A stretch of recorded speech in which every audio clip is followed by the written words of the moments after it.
Welcome to NBA Wednesday, presented by Haynes.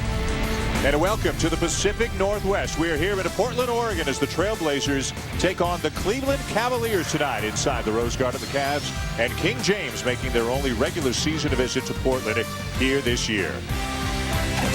Hi, everybody. Dan Shulman and John Barry. Glad you're along with us. And the Cavs are hot. They have won 12 of their last 15. The biggest reason why, well, who else? LeBron James is on a tear right now. Oh, he's pretty good. 41 points on Sunday in L.A. Took on Kobe Bryant, mano a mano in that fourth quarter, and came out victorious. He's been absolutely sensational this year. MVP possibility. He has been great. He's meant everything to this Cleveland Cavs team. And he's going to need to come up even bigger now in the absence of a couple guys. They've got a couple of players out, and for more on that, let's go to Heather Cox. Indeed, guys, chemistry and depth, two things that plagued the Cavs early on, and they could be two things that are rearing their ugly heads once again. Sasha Pavlovich is out 4 weeks with a strained foot, but the latest casualty for the Cavs, Andy Verichau, who on Sunday severely sprained his ankle, expected to be out until after the All-Star break. Some unnerving news for a team that's just 12-16 without these two guys. We'll see how quickly they adjust without these two key components, Dan. All right, Heather, thank you. And it's not going to be easy here. These Trailblazers are legit. You know about the 13-game winning streak, but people have to start knowing a little bit about Brandon Roy. Well, this is the surprise team, and Brandon Roy, the leader of this team. 5-12 to start this season, went on a 13-game win streak. Brandon Roy has got to be in people's all-star talk. Just his second year in the NBA, but averaging almost 20 points per game, hitting shots at the end of games, just doing a little bit of everything for the Trailblazers. We're looking forward to this one. Portland and Cleveland are coming up from the Rose Garden. Another sellout is expected. It's coming up shortly, but first, back to the studio. All right, thanks a lot, Dan. Tonight's game should be a good one. You talk about Brandon Roy, LeBron James. I'm Mark Jones, along with Stephen A. Smith, and the 1974 first-round draft pick of the Portland Trailblazers. That would be Bill Walton. Now, a very old Bill Walton today. Hey, guys, Brandon Roy, the leading scorer for this Blazers team. He says his style, Bill, isn't conducive to gaining a lot of all-star votes. I don't think I'd agree with him on that point. Him against LeBron tonight. Mark Jones, there was 3 games last weekend in the NBA that convinced me that the future is now, and it's all about LeBron James, Brandon Roy, and Chris Paul. The rest of the league, they are just bit players. LeBron, they call him the king. They call Brandon Roy Wonder, and Chris Paul the youngest of them all at 22. What Brandon Roy did on Sunday night, the world knows what LeBron did to Kobe, but Brandon Roy against the Atlanta Hawks. They were dead in the water, the Portland Trailblazers. They had no chance to win this game, and he single-handedly did everything. He stopped them every time defensively, drove the ball up the court, got to the rim. This guy is absolutely spectacular, and like LeBron James, Brandon Roy, they have the 2 best offhands in the entire NBA, Mark. But Brandon Roy starting to hear a lot of chants of MVP out there. I wouldn't go that far. Let's not be too ridiculous, but I definitely want to give him a lot of props from this standpoint. He's young, he's skilled, he has tremendous poise. Coach Nate McMillan continuously talks about how he gets the star treatment, double team, trapped, all of this other stuff, but he still manages to get the job done. The kid is skilled, he's poised. Only thing he's got to do is develop a body, which is what LeBron James never had to do. Let's talk about a guy who might be an MVP candidate, who might be on the move right now. Jason Kidd telling our ESPN's magazine just a couple of days ago that, yes, the time might be set for him to be on the move. Time might be right for him to make a change of scenery. There's a lot of different proposals on the table for Jason Kidd. He's the leading rebounder for that team, and here's a look at the proposed 3-team deal. Kidd, Malik Allen, Jamal McGlure, who's not getting a lot of run right now, go to Dallas. Portland gets Devin Harris, and the Nets get Devin George, Jerry Stackhouse, Jarrett Jack, Travis Outlaw, and Channing Frye. You look at that, digested, Stephen A. Smith. What is the deal right now with Jason Kidd? Is he on the move? Well, he's definitely on the move. The Nets are considering it because ownership has given Rod Thorne permission to seek moving Jason Kidd out of New Jersey, because that's exactly what he wants. Making $19 million right now, making $21.4 million next season. He's not happy in New Jersey. He's miserable. He wants not only a chance to win a championship, Bill, he wants an opportunity to re-up and get a new contract, and he knows the possibilities are slim to none if he's not winning. He's got a contract for a year and a half still. Play it out and let it go. That deal on the table, that's not going down. Portland gets nothing, and they give up all the key members of next year's championship team. It's important and you need to spend more time watching games than on the telephone because you missed Sunday's game with Brandon Roy. Actually, I was on the telephone while I was watching Brandon Roy. All right, well, the focus of the Sports Nation poll for the NBA fan tonight is in the Jason Kidd scenarios. Which team should trade for Jason Kidd? Cleveland? Hey, LeBron wants him. The Lakers, Mavericks, Nuggets, or maybe perhaps another team in need of a guy who can put up triple-doubles. We'll show you the results of that poll at halftime, and let your voices be heard, fans. LeBron has openly campaigned to get Jason Kidd in Cleveland. Let's go out to the game.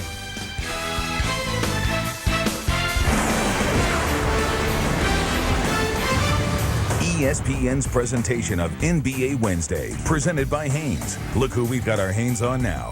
And in part by GMC. We are professional grade. And Taco Bell. Think outside the bun.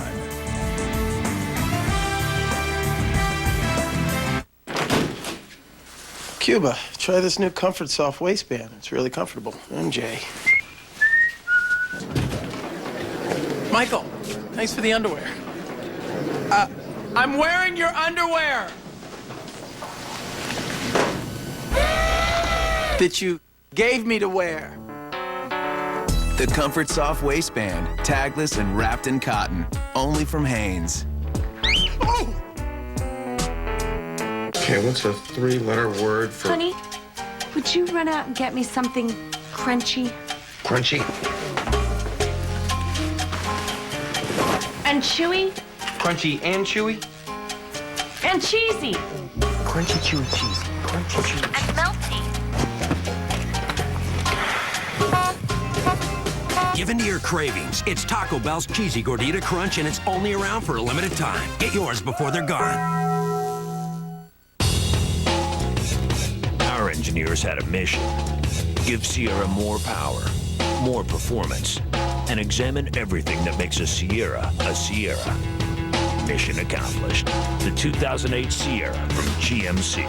The available 5.3-liter V8 offers 315 horsepower and the best V8 fuel economy of any full-size pickup. D, presented by Olivia.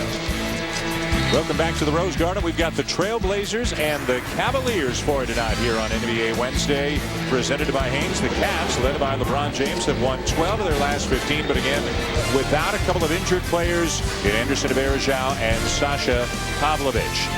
James joined up front by Big Z's. Adrunas Ilgauskas having a terrific season, along with Drew Gooden, who has struggled to score recently.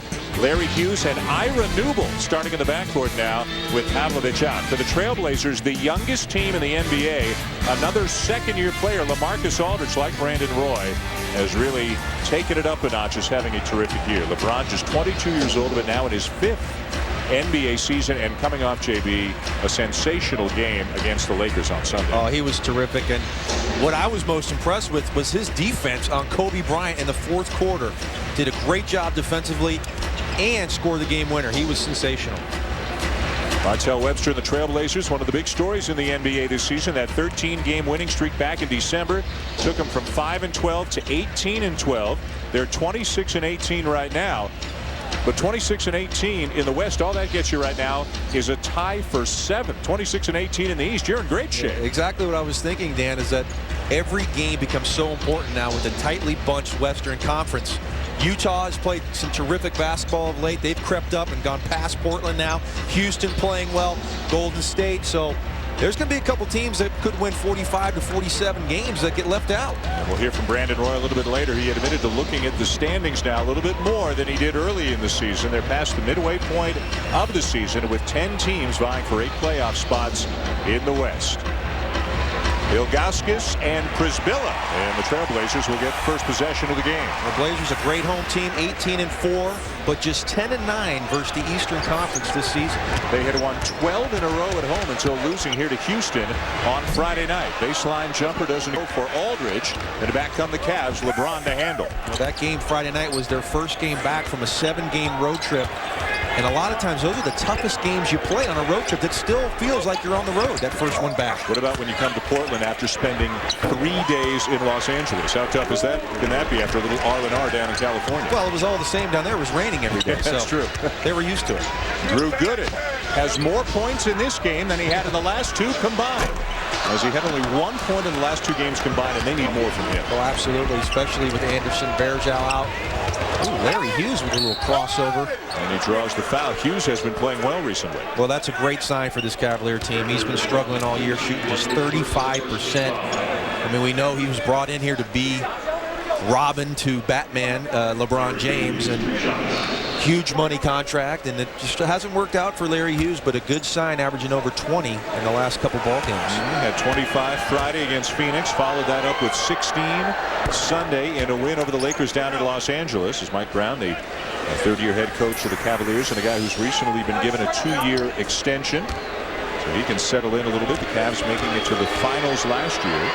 The Trailblazers, meanwhile, have missed the playoffs 4 years in a row, but they have certainly bottomed out. And under the leadership of Nate McMillan, and with the youngest team in the league by a wide margin, they are headed back towards contention.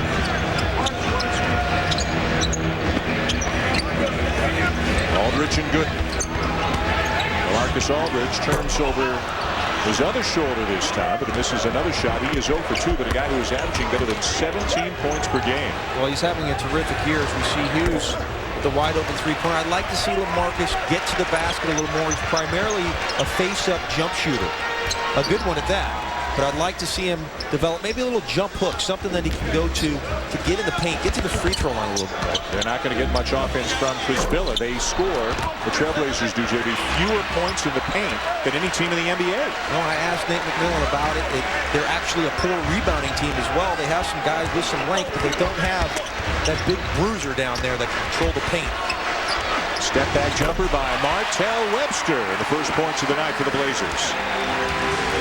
Well, 5 shots, all jump shots.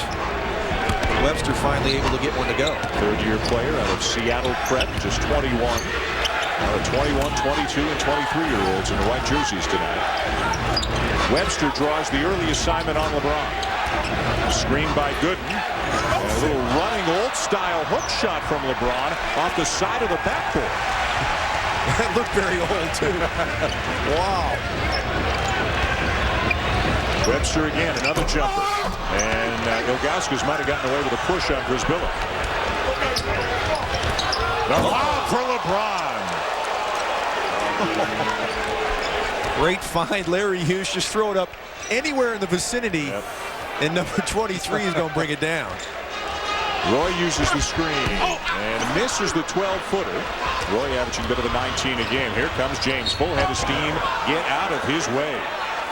And you talked about it before the game started. We were saying LeBron James, when he gets that basketball on the break, he is just sensational as we see him catch this lob as he's peeking over the rim. Boy, that would feel nice. But when LeBron James gets the basketball, and Jeff Van Gundy called it a freight train, or Mark Jackson on Sunday, and that's exactly what it is. You talk about guys that have great speed, Leandro Barbosa and Devin Harris and Allen Iverson's. This guy's right there with him. I think just because he's a little bit bigger, it might not look he's as fast, but people bounce off him. He is like a fullback with the basketball, and there's no stopping him once he gets ahead of steam. Fullback strength with halfback speed as he knocks down the free throws. And the shorthanded Cavs are off to a good start tonight here in Portland. Roy in the post now with Noodle on him. Noodle generally has played power forward, but with Pavlovich out, starting now at shooting guard. Steve Blake, one of the best three-point shooters this year in the NBA, misses the three, and the Blazers are cold early, just 1 of 8. LeBron for 3. Gooden skying for the rebound, but lost it out of bounds. Portland, an excellent three-point shooting team, number 2 in the league. Blake ranks in the top 10. James Jones, number 2 in the league right now. Been a huge part of why this team has been successful. Just under 40% from the three-point line. An astounding number. A great perimeter attack for the Trailblazers. Aldridge spinning over Gooden. Another miss, and Ilgauskas with another rebound. Cleveland does a great job on the defensive glass. the #1 rebounding team in the league. Sometimes that's their best offense. Chuck up a shot, get the offensive rebound, and tip it in. And there it is. Boy, right on cue. Good analysis there, JB, as Ilgauskas not only followed the earlier miss by Hughes, but followed his own miss to tip it back in. And Portland needs an early timeout. Rebounding, a big story here in the early going. The Cavs up early on the Blazers.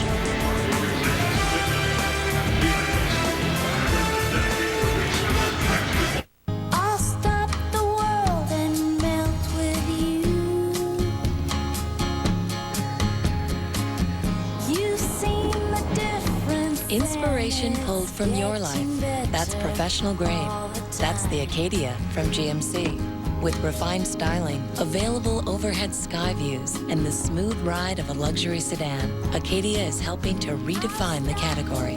Welcome to Acadia, the crossover from GMC. Here's a radically simple suggestion from Elon. Rumors would start flying. You knew teams would be interested in somebody who has not hidden his interest at all. Is LeBron James. What he's been able to do throughout the years in this league is unbelievable, and to get a guy like that to be a part of a franchise like a guy like Jason Kidd will be great. It will be great for our team. It will be great for me, and you know, I've gained a great respect with him from being with him this past summer, and we've become really good friends. So we all know what he can do on the basketball court, but he's that much better of a person than he is a player. Well, that sounds all well and good, Dan, but it's not happening. Jason Kidd making $19 million this year, $21 million next year. And when you make a trade, you have to get something in return. What in return from the Cleveland Cavaliers could the Nets get that would help them? Blake wide open after good ball movement. Missed another three. And Trisbilla with the follow. Well, LeBron spoke openly a couple of days ago about wanting to have Jason Kidd given the opportunity to do it again today. He did. He didn't back off at all. Well, no, it'd be terrific for their team. No question about it. And Hughes is fouled. Let's bring in Heather Cox for more on King James and Jay Kidd. Indeed, you heard LeBron talk about the friendship they developed. It happened last summer when the two competed for Team USA. The two trained together in Las Vegas for 6 weeks, and not only in team practices, but daily extra workouts as well. And they have a mutual respect for one another's work ethic and a friendship that continues today. The two continue to text each other and talk often. And after the comments LeBron made yesterday, guys, I'm guessing that the text messages are flying today. And you know what, Heather? There may be some text messages flying to members of the Trailblazers as well after a report out a little bit earlier today about the Blazers may be being involved in a three-way deal that would send Jason Kidd back to Dallas, right? Right. And if you believe it's going to happen, go outside and climb a tree and see if there's some monies at the end on the leaf, because it's not happening. The Blazers would have to give up 3 young, talented players, Jack, Fry, and Outlaw. There's no possible way they're going to do that. I saw Kevin Pritchard, the GM of the Blazers, right before the game, and he said, I haven't heard anything about that. Paul Allen sitting right there. He's no dummy. He's made a little bit of cash. He knows what he's doing. It's not happening. There's no chance. You agree exactly with what Bill Walton said when he talked about it pre-game. Well, now Portland would get Devin Harris in return. Now, why would they need Devin Harris? They have 3 point guards as it is. They get rid of one. Yep. And they also have a guy down in Spain who was Player of the Year, the FIBA Player of the Year. Rudy Fernandez. Rudy Fernandez, who's a 6'6" point guard, who's waiting in the wings to get up here. So let me just squash it right now. Don't listen to Stephen A. if he starts spouting off about this thing happening. It ain't happening. Bill, you're right. Things are going pretty well for the Trailblazers. And remember, they've got a 7-foot shot-blocking center ready to play for them next year when Greg Oden continues to recover from microfracture surgery. Gooden steps in, misses the jumper, and the rebound to Brisbilla.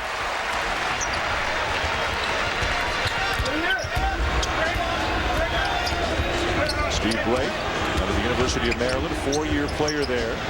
Aldridge, short, rebound LeBron, numbers for the Cavs if they hurry. There's the extra gear from LeBron. My goodness. It looked like he was searching and probing, and then he just exploded to the rim. Oh, my goodness. Brandon Roy slithers inside and count it. Forget about that. Forget about that move. Are you kidding me? Dan. Oh, the authority. That was incredible. And Brandon Roy with a beautiful sidestep to avoid the charge there. Beautiful move. But LeBron James, I don't know that I've ever seen a ball dunk that hard. I really don't. I've probably been on my back for a few of them. I didn't get to see him go in, but that was impressive. Check the floor for some dents after the way that ball went through the rim. Gooden is fouled out on the perimeter by Roy. Looks like LeBron, you know, sometimes the superstars, they'll let the game come to them a little bit. They'll feel around in the first quarter. He's happy to set people up. He's come out with his game face, and he's come out a little bit angry here tonight. Well, he's on a tear, as we talked about. 41 against L.A. He had 36 against the Phoenix Suns in Cleveland just a few nights earlier. He's got it going on all cylinders right now. He's going to see a little bit of his post-up game. One-on-one with Martell Webster. This is the jumper, rebound Blake. The Blazers can keep him out there. They'll be happy tonight. And Webster says he can jam it at the other end. Oh, a terrific look by LaMarcus Aldridge on the break, on the move. Able to find a streaking Webster. Beautiful pass, LaMarcus Aldridge. Gooden dips the shoulder into the chest of Prisbilla and is called for the offensive foul. Blazer Mania's back. Bill Walton, take note, buddy. Dr. Jack is back in the glory days, back in the 70s, won the championship in '77. Had some great teams in the early 90s, but had fallen on hard times until this year. They are starting to come back, and now here is Cedric Simmons to come in for Drew Gooden, who goes out with that second foul. And this is where they miss Verjao. Oh, absolutely. Anderson Verjao, the guy who would come in right now, supply some energy. #1 in the league in taking charges. Great perimeter defender. That's the part they're really going to miss. Roy over the double team, and LeBron takes the rebound away from Prisbilla. 4th board already tonight for LeBron. #1 in the league in scoring. #8 in the league in assists. Shot clock at 9. Hughes with a foot on the line. And the rebound to Roy.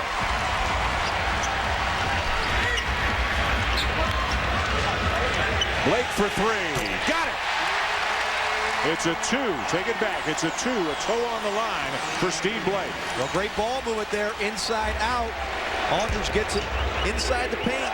Anytime you get it inside, it opens up the perimeter. And now a Cleveland turnover. Well, Webster's dunk might not resonate like LeBron's, but still worth 2 points, and he'll take it. Well, what a great play by Aldridge.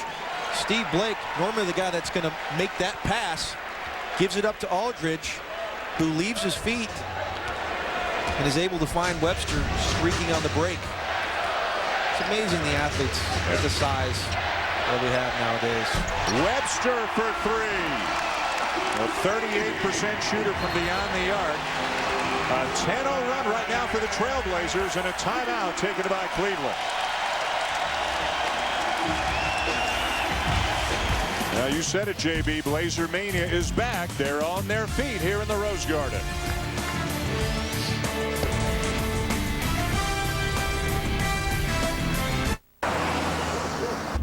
Brown cow. Bingo. What is that?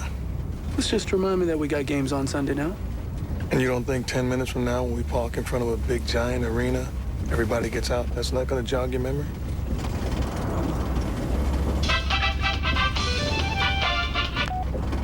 ABC, your NBA Sunday destination. Catch Mavericks Pistons Sunday at 2 Eastern. Our engineers had a mission. Give Sierra more power, more performance, and examine everything that makes a Sierra a Sierra. Mission accomplished. The 2008 Sierra from GMC. The available 5.3-liter V8 offers 315 horsepower and the best V8 fuel economy of any full-size pickup. The Sierra from GMC. Just because it hasn't been done doesn't mean it can't be done. If you believe nature should be respected and animals should be loved, their show, This is strange wilderness, isn't for you. What are you doing? I'm definitely not birding ants with a magnifying glass. That's what you're implying. on February 1st. What the hell is that? It's the African wilderness. That's not Africa. Well, not totally. They're from Long Beach. Strange Wilderness. Approached his cave with stealth like that of a cheetah. Rated R. February 1st. Most people go through life following Plan A. It's predictable, it's expected, it's routine. But what if you're not a Plan A kind of person? Welcome to Plan B from Brother. Our new color laser printers and all-in-ones are for those who make the better choice, not the obvious one. With more performance, more speed, more affordability. So make the smarter decision. We call it Plan B. Brother, at your side. Mark Jones back in the studio with the SportsCenter 30 at 30 update. Jason Kidd at the center of a proposed 3-team deal, which would send him to Dallas. Portland would get Devin Harris, and the Nets would get several players, including Jerry Stackhouse, Devin George, Jarrett Jack, Travis Outlaw, and Channing Frye. Meanwhile, undefeated and unbeaten number 2 Kansas trailing against Kansas State right now in the second half. You can watch that game on ESPN 360. Back to you, Dan.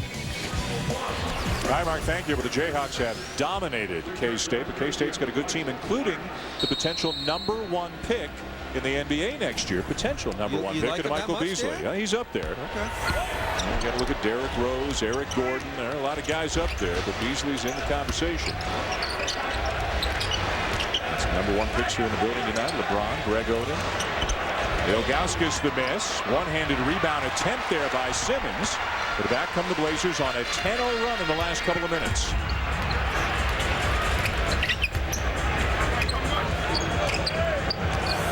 Now LeBron defending Brandon Roy. Here to the Rose Garden in Portland, the Trailblazers leading the Cavs 16-13 on NBA Wednesday, presented by Haynes and LaMarcus Aldridge.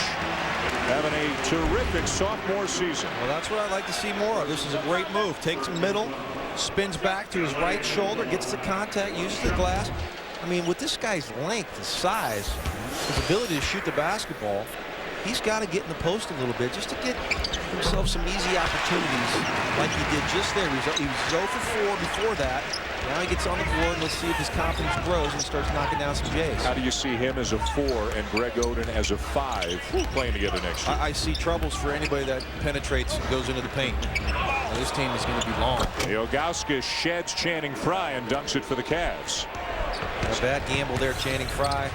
Stay behind Z. Daniel Gibson has checked into the game for Cleveland, a teammate of LaMarcus Aldridge's for a couple of years at the University of Texas. Blake is open again. And it's a 3 this time from the wing for Steve Blake. They got some weapons. 45% for Steve Blake. This time he gets his toe off the line. Gets the 3. I hate that toe on the line. Worst shot in the game, man. Gibson, he's behind the line and long on the shot. It'll be Portland ball. Daniel Gibson, one of the better three-point shooters in the league this year as well. I'm very impressed with Daniel Gibson. Almost 47% from the three-point line. Hit some big shots last year. As we see Greg Oden. He's hiding. Greg, come on. Coming back from knee surgery, will be out the whole season. Starting to move around a little bit better. We will talk to him, Heather Coxwell, a little bit later on in the telecast tonight, but he is anxious to get back and to begin his NBA career next season. Well, imagine this team with him right now. Because that guy's pretty good. He's got a chance. It's an 18-2 run for the Trailblazers. Brandon Roy's already going to the rookie-sophomore game. We'll find out tomorrow if he's going to the All-Star game as LeBron lays one in. He's got 8 early points. LeBron, of course, is going. He'll start for the 4th consecutive year. And for as ever many years he plays, he will start. Yeah. Aldridge. Yes! As if he heard what you were saying, JB. He's bringing out all of his tricks tonight. Well, anytime you get off to a slow start from the perimeter, you want to get down low, and here he shows a little running hook. I'm not so sure that's in his repertoire, but it might be now. Portland started 1 of 11 tonight. They are 9 of 11 since. That'll work. And they have played so well here at home. Cleveland has played very well on the road against the West, against some good teams. But, boy, after the first 5 or 6 minutes, they have really struggled now. They just can't get any stops. And Cleveland's a good defensive team. Absolutely, a great defensive team. And why they got to the NBA Finals last year, because they defended. Now where do you go? You have really no interior play. 4 smalls out there as Larry Hughes misses the jumper. 4 smalls and Cedric Simmons. Can't imagine Mike Brown had this in his mind in the summertime. Nope. Having to improvise without Bergeau right now. Jared Jack out of Georgia Tech misses a 3 from the wing. A pretty good combination at the point for the Blazers with Jack and Blake. Well, Jack more of a scoring point guard. That's more of his role now, coming off the bench. Could be a little more aggressive offensively. He's done a nice job this year. The 2 Yellow Jackets had a chance to talk before the game. I didn't get a chance to see him. But always proud of my Jackets. Back here on Friday, we'll have Portland against the New York Knicks in the second game of the NBA Friday doubleheader. And Nate McMillan, his 3rd year as head coach here in Portland after a stint of 5 seasons up in Seattle. Played his whole career up in Seattle, and he was talking about before the game how if you don't play hard your whole career, he said his whole body hurts right now. Right. Years after his playing career, he's still got pain everywhere. And he said that's what it takes to play at the level required to be a good NBA player. He wants these guys to be sore. Jack into the traffic, draws the foul. Well, you know what? I was really impressed by him, Dan. Everything he talked about when we talked about his club was mental and how to be professional and how to be prepared. And he's got a young team that's listening to him, and they're doing that. They're taking care of themselves. And we talked about them being 8-6 over the last 14, and he's saying, you know what, I think we might be hitting that college wall. Yeah. I mean, this is about the time you play a max of about 40 games in college, and a lot of these guys are just 1-2 years out of college, and he feels like they're going through that. But I'm just very impressed with the way Nate McMillan handles himself and the way he talks to his young team. Not only is this the youngest team in the NBA this year, it's the 3rd youngest team in the history of the NBA. They average just over 24 years of age, and one of the oldest players on the team is Rafe LaFrentz, and he doesn't play very much, so they're actually a little bit younger than their average age would suggest. There's a 3-second call on the Cavs, and there it is, just over 24 years of age.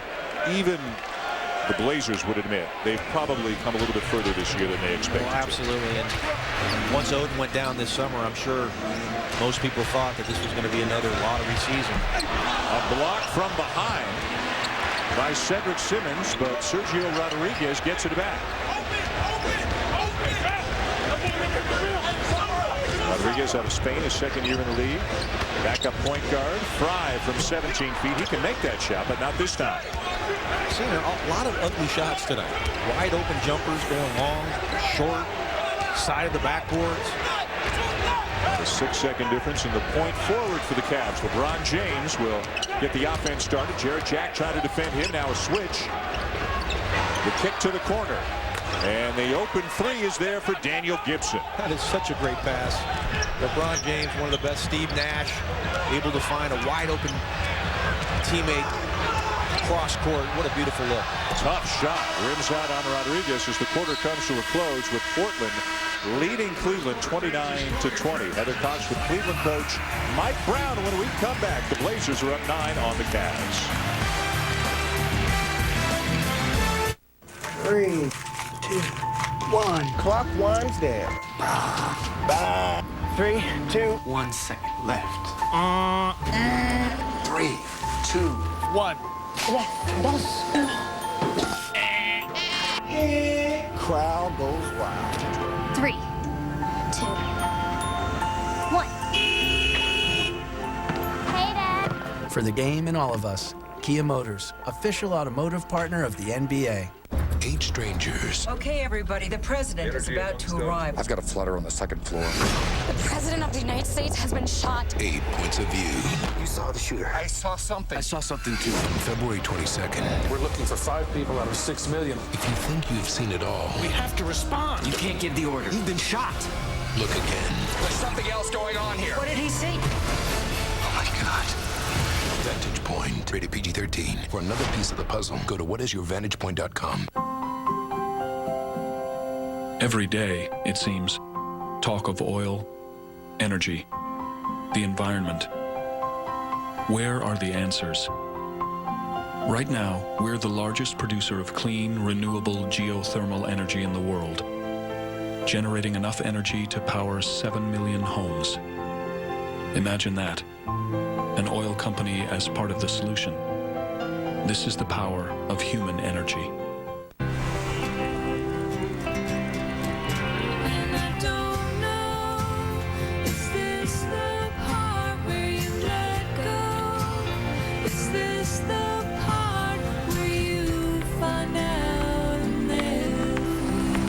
When it's people who do the right thing, they call it being responsible. When it's an insurance company, they call it Liberty Mutual. Responsibility. What's your policy? Liberty Mutual. Want to learn from the best? Dan and I went to poker school where we learned a lot. Want to know how? It was easy. Dan played for free and won the AbsolutePoker.net Dream Package. Now is your chance to win this amazing prize package, including training from the world's best poker pros, a VIP sports package for 2, and entry into the world's richest poker tournaments. Does this mean I don't have to go to calculus? Only if you play your cards right. Live the poker dream with AbsolutePoker.net.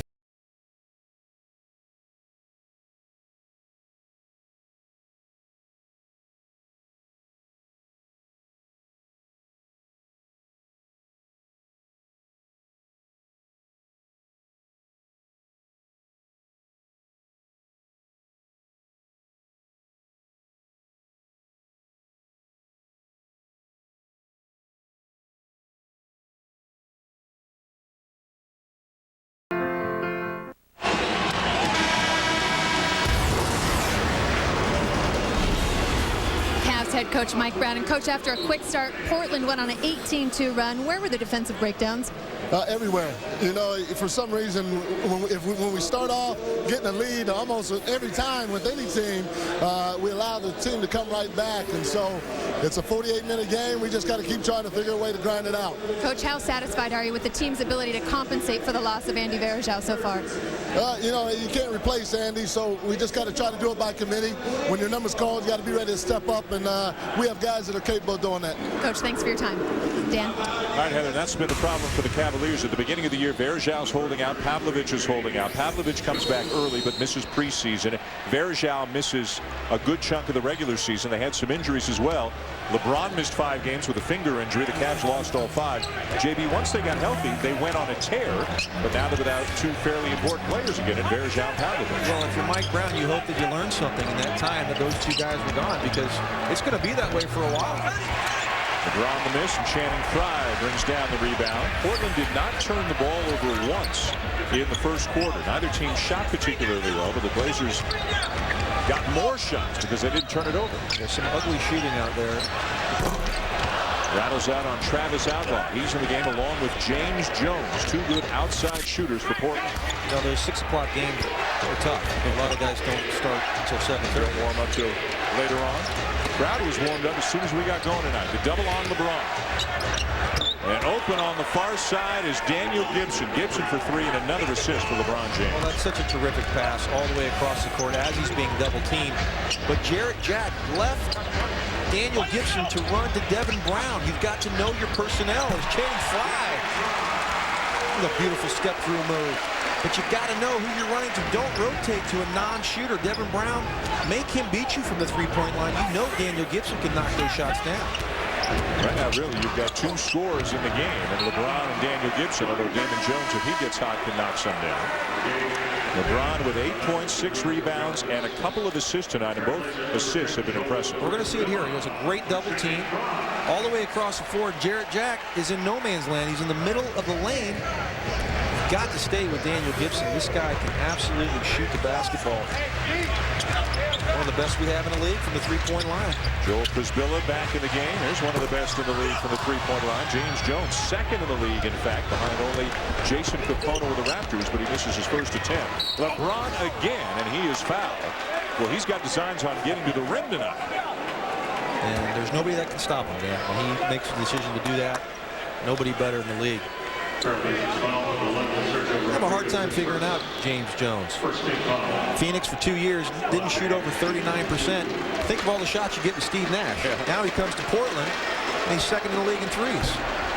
Look at the NBA calendar. TNT Thursday tomorrow night. Coverage begins at 7 Eastern. Dallas and Boston at 8 Eastern. Then the Spurs and Suns at 10:30. NBA TV on Saturday. As first on the Jazz and Wizards are on ESPN Friday night. In the early game. And we'll be back here for the Knicks and the Trailblazers. The Mavericks and Pistons Sunday afternoon on ABC.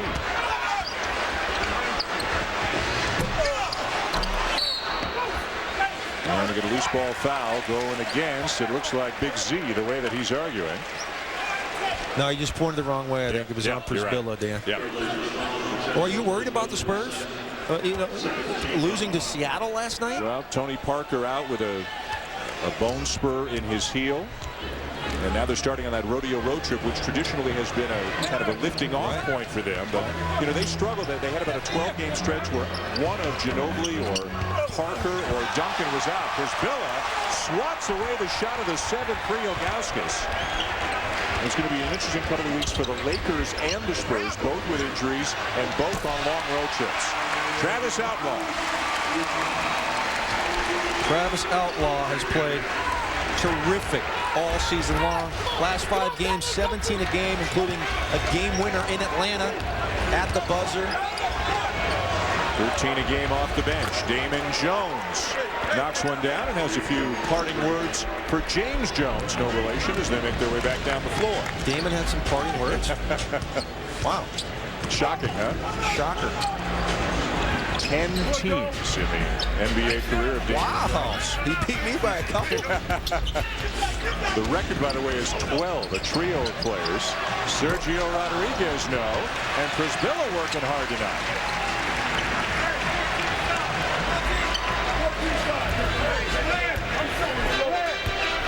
Nate McMillan slows him down a little bit. 2-man game. The kick to Rodriguez. The extra pass to Jones.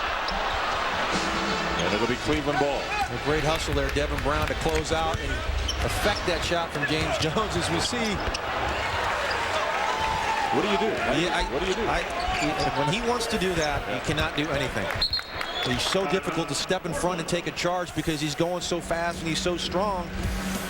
LeBron James, just a man-child. That's all you can say. Maybe next year if Greg Oden's in the lane, LeBron won't go in there as freely. We'll hear from the #1 overall pick when we come back. You don't know anything about my marriage. Yesterday, they were married. Do you have any idea how humiliating it is to get divorced by yourself? Today, they're partners. If we don't go after that treasure, it's going to haunt us the rest of our lives. On February 8th. Tell us about the treasure. Diamonds the size of your fist. One of the world's greatest mysteries. We found something. Is within their grasp. She's right around the corner, and she's all ours. Matthew McConaughey, Kate Hudson. Did we just find our treasure? Fool's Gold, rated PG-13. Starts February 8th. Pick a city, then get a 4-star hotel at a 2-star price from Hotwire.com. When 4-star hotels have unsold rooms, they use Hotwire to fill them. So you get the lowest prices guaranteed. HOTWIRE, Hotwire.com. Every game matters. Some just matter more. Rivalry Week presented by Cisco. These games aren't about records. They're not about seeding. These games are about pride, tradition, and bragging rights. These are the games everyone talks about. That's the ball game, and what a ball game. Monday at 9, Kansas battles Missouri in the border war. Wednesday at 9, another Tobacco Road showdown between Duke and North Carolina. Rivalry Week on ESPN. Let's keep this simple. Here's why you should buy a Toyota. Here's why you should buy a Toyota right now. Lease a new Toyota Camry for just $219 a month. And here's how you'll feel after visiting your Toyota dealer. It's a smart way to keep moving forward. This winter, leave your world behind and journey to the place where adventure was born. Breathe. Fly. Escape. Experience real winter. Now playing at Mount Bachelor. For a sneak preview, get the guide at getrealwinter.com. Portland up 4 on Cleveland here tonight, and 26-18 on the season despite the absence of #1 overall pick Greg Oden, itching to play, no doubt. He'll have to wait until next season. He's standing by with our Heather Cox. And the good news is doctors say that Greg is making steady progress. Greg, you're on the bike, you're rehabbing, doing Pilates. As you get more mobility, how comfortable are you on your new knee? I feel great. I wish I can go out there and practice with the guys, but they try to hold me back. But everything's feeling really good. I'm enjoying all my rehab, and it's great. As you walk up into the stadium and the arena, there are posters up that say Greg Oden, 08, worth the wait. How much pressure does this long wait put on you? I mean, it's not that much pressure. You guys messing with me, but I mean, I'm just ready to come out here. I mean, last year it was a lot of pressure because I wanted to come out and contribute this year, but since I got to wait till next year, and the guys are playing so well, it's helping me out a lot and just relaxing me. In the meantime, you've been keeping busy. On Monday, you had LASIK surgery. So how many fingers am I holding up, Greg? Two. All right, you passed the test. Phew, getting healthy in every way. Best of luck to you. Thank you. All right, Heather, thank you very much. Did he say he's enjoying his rehab? Yeah, I've never heard someone enjoying rehab. LeBron is stripped. Jarrett Jack the other way. Splits the double team and misses the running layup. He goes flying into the first row of seats. And Brandon Roy waits for Jack to get out of the crowd and back on the floor. Driving again. And LeBron with a block. Somehow I just saw a little contrast in styles there when Jarrett Jack went to the rim and LeBron James goes to the rim. Oh, my. LeBron out, Drew Gooden in. Let's talk about Greg Oden a little bit more. #1 pick out of Ohio State. Out for the whole year with knee surgery. Not only a terrific talent, obviously, especially at the defensive end. As that jump shot won't go down. But you look at some of the new players that the Blazers have brought in here. Jarrett Jack, LaMarcus Aldridge, Brandon Roy, Greg Oden. You're talking about good character guys, too. I mean, they're a long way removed from the team of 4 or 5 years ago that had all those off-the-court problems. This is a quality group of guys. There's no question about it. And to be this young, you've got to have a poised leader, and that's what they have in Brandon Roy. And that's so important. If you didn't have that, who knows where this team would be. And what did Nate McMillan say? He said, this guy gets it. Yep. He gets it, how to be a franchise player. He understands what it takes. And it's not just about the game itself. If one of his teammates is struggling, he says, well, let's get the ball to LaMarcus Aldridge. Let's get him going. He understands his responsibility as a teammate, and he understands his responsibility within the community as well. And is it coincidence that more recently the guys they're going after have had lengthy tenures at big-time college programs? Well, I like to see that. I think it's important, but unfortunately the way things are going now, if you stay 4 years, people are wondering what's wrong with you. Why isn't he in the NBA yet? He's a senior. And that's a shame, and I hope that's something that changes in our game, and guys stick around and enjoy the college experience. Nothing wrong with Brandon Roy. Ilgauskas the miss. Outlaw the rebound. 7-0 run right now for the Cavs, tipped by Gooden. Aldridge got a mismatch. Gets it back. Now Ilgauskas over to help, and an offensive foul on LaMarcus Aldridge. I don't know if he knew the first time he had the ball that he had a 6'5" Devin Brown on his back. I don't think he recognized that. And the second time, Cleveland recognized it, and Ilgauskas came running over to create a double team, and Aldridge winds up getting the charge. Damon Jones sharing some laughs with some fans in the first row of seats on his way up the floor. Now we got an offensive foul against Cleveland. It'll be on Drew, on Devin Brown. You know, I want to get back to that point about the high school kids coming out and the college experience. I can't blame them because these guys are so good. It's just amazing how physically they can come to the league, and really mentally. I mean, you just don't see many problems with guys that do it. As Brandon Roy puts a beautiful move on Devin Brown, and they get it done. You know, so I can't say that they're wrong because they are that good. And I see the college game now that you cover so much, and these kids are ready. They're so poised, and physically it's certainly not a problem. Ilgauskas throws it away. Why are the freshmen, the 19-year-olds, to put a break on the conversation? We got a timeout on the floor. We'll pick it up when we come back. Got a good one going on here in Portland.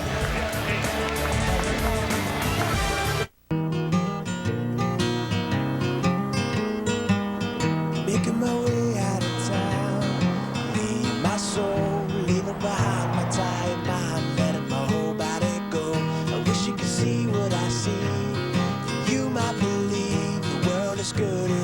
sure to wear your heart on your sleeve. You come with me. Take it all in with the powerful Sorrento. Kia Motors, official automotive partner of the NBA. You know what I think? Why? Heaven must be missing a squirrel. Tell someone you love them this Valentine's Day with the seductive Samsung Blackjack 2, the beautiful new LG Shine, or simply stunning BlackBerry Curve. All red hot, only at AT&T, and only $99.99. Rated M for mature. I came to this planet in search of one man. He taught me how to hunt, how to survive, and how to kill. What he didn't count on was me hunting him.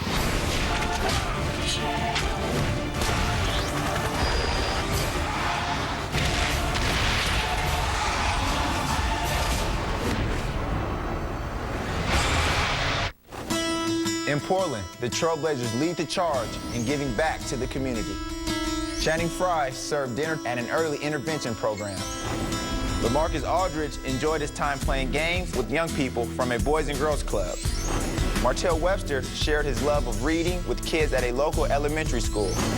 And I spent the day with children who are part of the Big Brothers, Big Sisters program. I'm Brandon Roy of the Portland Trailblazers, the NBA, where caring happens.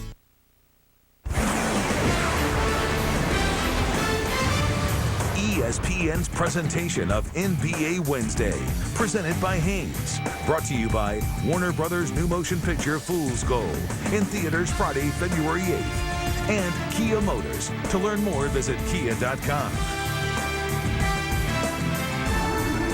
Mark Jones in the studio with a Sports Center update. Unbeaten Kansas on the ropes right now against Kansas State. Jacob Poulin with the drive by, Michael Beasley with the jam, and Kansas State up by 10 with a little over 4 minutes to go. A lot of Derek Coleman in Beasley's game there, Dan Shulman. Yeah, Michael Beasley pretty impressive. I'm sure Rafe LaFrance, Mark, a former Jayhawk, Drew Gooden, also a Kansas guy. They'll be checking the score as soon as this game is done. It looks like K-State may pull off the upset, if you will, over Kansas, which would leave just one undefeated team in Division I in Memphis. Should get a jump ball. Don't worry, I'll tell Drew Gooden at halftime if they lose, because they beat my Georgia Tech Yellow Jackets earlier this season. That's right. So I'll let him know. How's the beard working for you? He and Deshaun Stevenson with the beard contest. I don't know, what do you call that? Who can keep the beard the longest? Who's going to keep it without cutting it? Who's going to win the bet? As Jeff Van Gundy said Sunday on ABC, they're both losers as far as he's concerned. Jeff's just jealous because he can't grow any hair on his face. A 4-point lead for the Trailblazers. Cleveland really, in a sense, fortunate to be as close as they are. Now, Portland is dominating on the offensive glass, which you wouldn't have expected. They're getting way more shots. They haven't turned the ball over compared to the Cavs. Yet, it's only a 4-point game. Well, Portland's shooting just 32.5%. That's going to keep you in a ball game. Cleveland does play great defense, and we talked about it. That's why they stick around games. When you defend, you give yourself a chance. LeBron getting a breather right now. Visit NBA.com/D-League, where you can watch tomorrow's NBA stars today. Every game is streamed live for free. The NBA Development League at NBA.com/D-League. The NBA dream starts here. Well, LeBron didn't need the D-League, but I think recently they hit a milestone where the 100th player with D-League experience had come up to the NBA, so it is certainly serving a valuable purpose. Oh, that's great. Roy defended by Devin Brown. Little jump hook. Nice soft touch. Very in control. Brandon Roy. Well, anytime you allow a player to get 2 to 3, 4 dribbles and back a man in, somebody's got to be there to help, and nobody came for Devin Brown. Brandon Roy will find out tomorrow if he's playing in the All-Star game in that talented Western Conference. So many incredible guards, and it may be tough to squeeze him in there. Not to say he's not deserving. Brown inside the arc. Buries it. Devin Brown.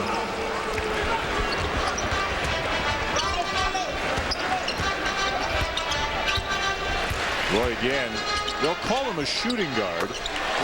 and that's why. But he's also handling the ball a lot. I mean, he's assumed some point guard responsibilities at times as well. Well, particularly at the end of games, when you see tight games, he will be the guy making the plays up top, whether it's screen and roll for himself or setting up others. You know, I don't think he's a nice roll there by Gibson. I would call him a 3. You know, I don't think he's just a straight 2 guard. I think he's a 1-2-3. But primarily he starts as a 3 here. Channing Frye off the miss by Jack, lays it in with the left hand. Portland doing a great job on the offensive glass as we see Brandon Roy just calm, cool, collected. Nice little jump hook. Again, somebody's got to get some help, and the pull-up jumper over Devin Brown.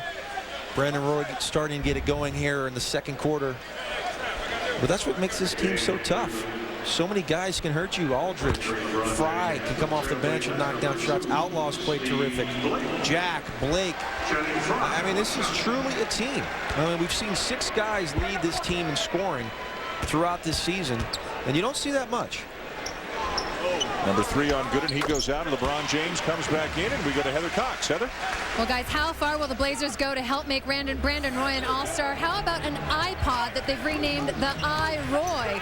It's an iPod Nano music and video player loaded with highlights, clips, interviews, pictures, and testimonials on Roy's play. It was sent to 75 select media and Western Conference coaches. And, guys, as NBA promotion goes, I think it's an all-star. But did it work? We'll find out tomorrow.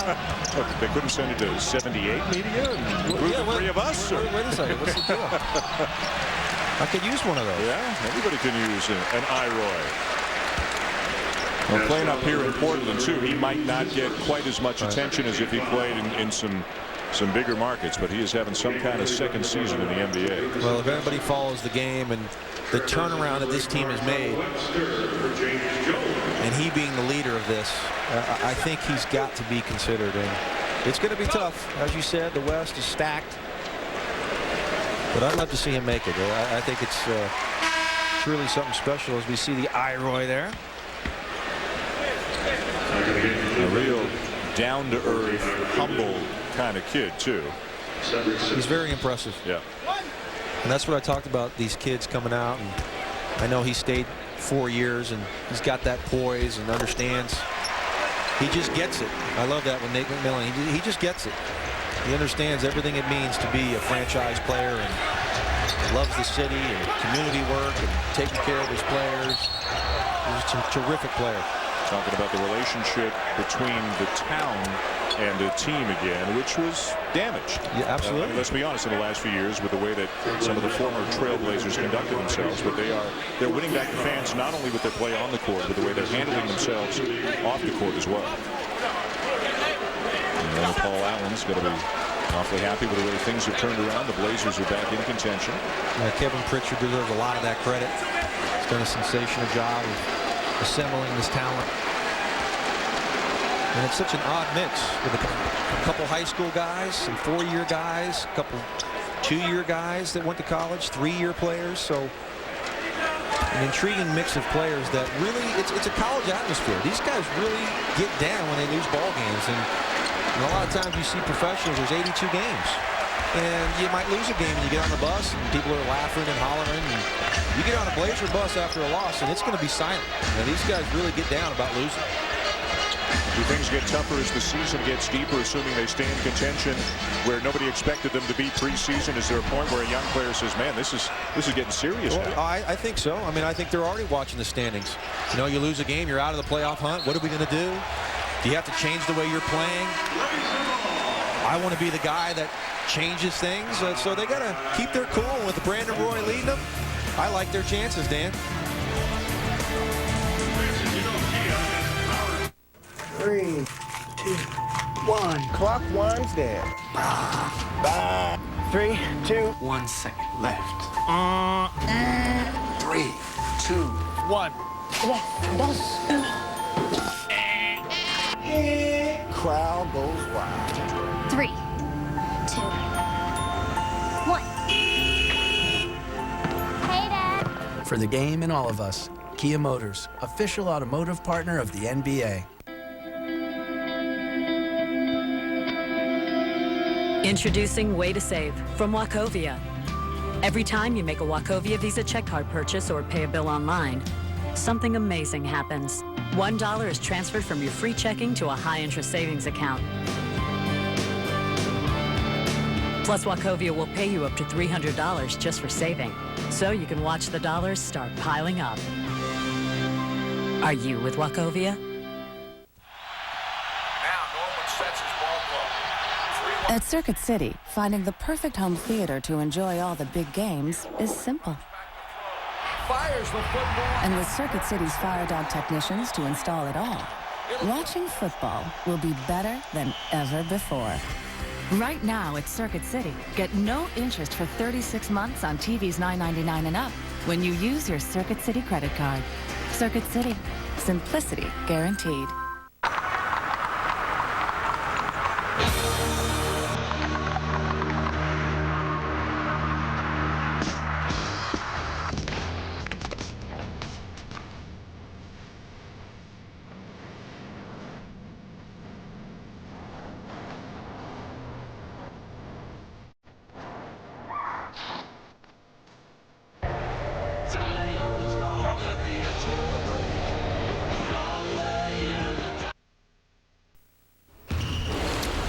Mark Jones back in the studio with its Taco Bell studio update. New Orleans with a 9-game winning streak. A win for the Hornets tonight means Byron Scott coaches the Western Conference All-Star Weekend in New Orleans. But Baron Davis says, B, you might have to wait a little bit. The Warriors leading by 13 points. Meanwhile, the 20-game win streak of undefeated Kansas in jeopardy right now. They trail Kansas State by 12 with a little over 2 minutes to go. Back to you, Dan. All right, Mark, thank you. There's that man, Michael Beasley, 25 points for K-State. Some news and notes from around the NBA. The big news of the last couple of days, Jason Kidd formally, officially, and publicly requesting a trade from the New Jersey Nets. Chris Webber was the guy who announced he had re-signed with the Golden State Warriors, and Damon Stoudemire is the guy who will probably be a backup point guard for a contender within the next few days. Interesting. Can Chris Webber get over half court before the Warriors shoot? No, that's great for C-Webb. Amazing. Drafted. Went to the Warriors. Him and Don Nelson obviously had a falling out. Now he's back some 12, 13 years later. How about Golden State taking it to New Orleans? Yeah, surprising. In New Orleans. Surprising. After a tough loss last night in Houston for the Warriors. Bouncing back tonight. Still a little time left. Don't give up on the Hornets yet, Dan. All right. Okay. 48 minutes. And where's Stoudemire going? I think he needs to call Boston. Yeah, Boston's name has been out there. Toronto, where he started, has been out there with T.J. Ford still out. Channing Frye will go to the line of the Blazers. That'll be interesting. That'll be interesting. You know, Boston to me doesn't really make sense because I think they need to get a guard that can guard Chauncey Billups. They need a big body guy that can handle Chauncey Billups down the end of games. How about last night? They play in Miami. No Garnett. No Allen. Paul Pierce gets 7 points, and they win by 30 with 4 of their so-called complementary players, each scoring 20 or more points. Well, that's easy when you have no Miami Heat, right? Yeah. I buried the lead on that. It was no Miami Heat last night, and we've seen that all too often if you're a Heat fan, but, man, is it ugly down there. Give those bench guys some pub down there. Where'd it go? Eddie House. Yep. And Allen. Leon Poe. 25 for Leon Poe last night. Big Baby had a huge game earlier this season. They are getting some contributions from the guys near the end of the bench. Larry Hughes from the free throw line. Ilgauskas with the offensive rebound. Boy, do the Cavs need some consistent offense out of Larry Hughes. 0 for 6 tonight. Played well the last couple games like we talked about, Dan, and not able to get it going here tonight. 3 years ago, 22 points a game with Washington, but the scoring numbers going down every year. Gibson out of control. Here come the Blazers. Great Portland defense there, forcing Gibson into a tough shot with the left hand. Cleveland shooting only 35% tonight. Outlaw. And Webster short. A funky looking shot, Dan. Not your classic Barry family jump shot release. Coming up on the Toyota halftime show with Mark Jones, Stephen A., Bill Walton. The state of Kansas, as we have talked about, Kansas and K-State in the big game tonight. Rumors involving Jason Kidd, and are the Hornets still buzzing, or did the Warriors get him tonight down in New Orleans? It's been no secret that Cleveland has been interested in a point guard. Went after Mike Bibby in the offseason. Now the Jason Kidd rumors, and LeBron saying, hey, if we get Jason Kidd, we go to the finals. It's as simple as that. Well, I don't know about that. I thought the most interesting line that LeBron said was, you shouldn't need, and I'm paraphrasing to a certain extent, you shouldn't need to go tell management that they should go after Jason Kidd. I mean, he's kind of throwing it out there and saying, go get him. You know, putting Danny Ferry on a hot stove. Yeah. You know, it's easier said than done. And, you know, everybody was all over Danny Ferry about Anderson Varejao and not signing him. And the guy wanted $60 million. You can't mortgage your future $60 million on Anderson Varejao. He stuck to his guns, and he wound up getting him for 3 years at a lot cheaper rate than $60 million. Pretty nice move by Outlaw. He's fouled by LeBron James. Travis Outlaw having his best season in the NBA. Game winner last week in Atlanta. And Brandon Roy kind of pointed to him and said, you be the guy. You go ahead. They had the ball in the possession, and he pointed at him, and he said, you take him. You got the ISO at the top. Go ahead. And Travis drilled a jump shot from about the top of the key for the win. And Portland's played Atlanta. The 2 times they're going to face them have both been in the last 8 days, and a couple of crushing defeats for the Hawks, who are currently 8th in the Eastern Conference, with 2 games they may look back on at the end of the season. Portland came back from 19 down here in their building last week. Oh my goodness. But it's going against LeBron. Well, Mike Brown doesn't agree. He felt like the defender moved in, and Mike Brown gets a technical down. And the fans love it. Take another look. You be the judge. Oh, that's a block. That's clearly a block. He slid in there. Did Big Z push him from behind? Well, he might have, but that's clearly not a foul on LeBron James. The defender, Channing Frye, was not set. His body seemed to be a little bit turned. And if LeBron James leaves his feet and that defender's not there, that is a block. And when LeBron James left his feet, Channing Frye was not there set. No question, I believe he missed that call. So what a turn of events. Nullify the basket, a foul, then a technical foul. Jack knocks down the free throw. Portland's got the ball. I mean, this has the potential to be a 5 or a 6-point swing.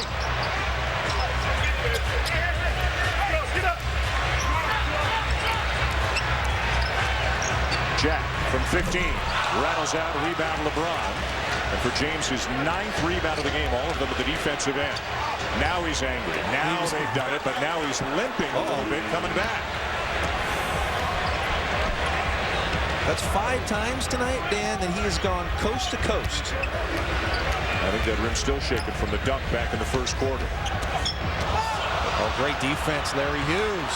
And he'll get rewarded at the other end.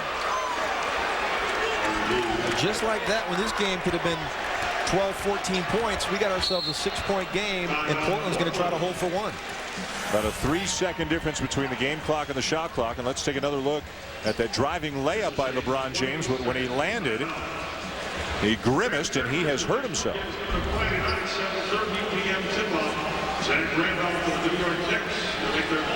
Well, it looked like he was favoring the right leg. Well, he didn't seem to do anything funny, Dan. Yeah, hard to tell, really. He's taken off to the locker room. And that is not good. No. 0-5 are the Cleveland Cavaliers this year when LeBron James hasn't played. And they really had troubles getting into the 80s scoring points. Obviously, we know how important LeBron James is to this team. Let's hope that it's nothing serious. A rebound away from a double-double in the first half. Cleveland within 6 of Portland. Here on NBA Wednesday, presented by Haynes. The Cavaliers are in Seattle tomorrow night before heading back home. You see Mike Brown he looked right into the locker room, into the tunnel where Cleveland goes, and was hoping to see number 23, but he didn't see him. Like, please come back. Roy hounded by Newell out on the perimeter. Here it is, the NBA play du jour. High isolation or high pick and roll. Let's see if Portland gets something out of it. High pick and roll. Using the screen from Fry. Fry's jumper. And time for Cleveland. 2 seconds left. Gibson. Pretty good effort there. No foul call. Gibson wanted one. The first half comes to a close with Portland leading Cleveland 48-42 despite a big first half from LeBron James.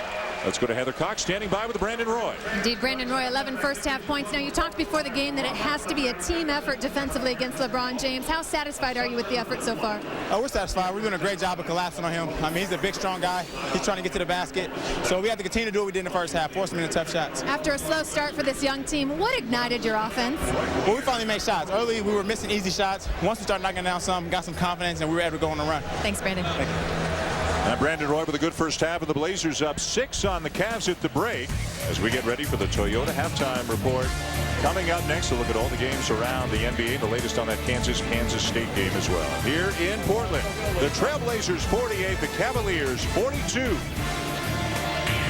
We invite you to come back to the second half, see if LeBron is healthy enough to go for the Cavs. They'll need him to get it back in this game. They're down 6 right now. Mark Jones, Stephen A. Smith, Bill Walton. The Toyota halftime show is coming up after these messages.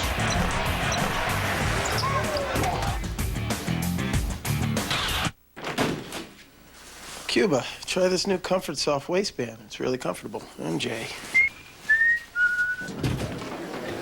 Michael, thanks for the underwear. I'm wearing your underwear! That you gave me to wear. The Comfort Soft waistband, tagless and wrapped in cotton, only from Hanes. Oh! The $2 200-calorie steak sandwich. Sounds unbelievable, but it's true. Quiznos 2 new flatbread sandwiches. Just $2, 200 calories. Tender black Angus steak or balsamic chicken, toasted on soft artisan bread, only 200 calories. I'm still here. New Sammys, big taste in a smaller size, part of our line of $2 Sammys. Quiznos, love what you eat.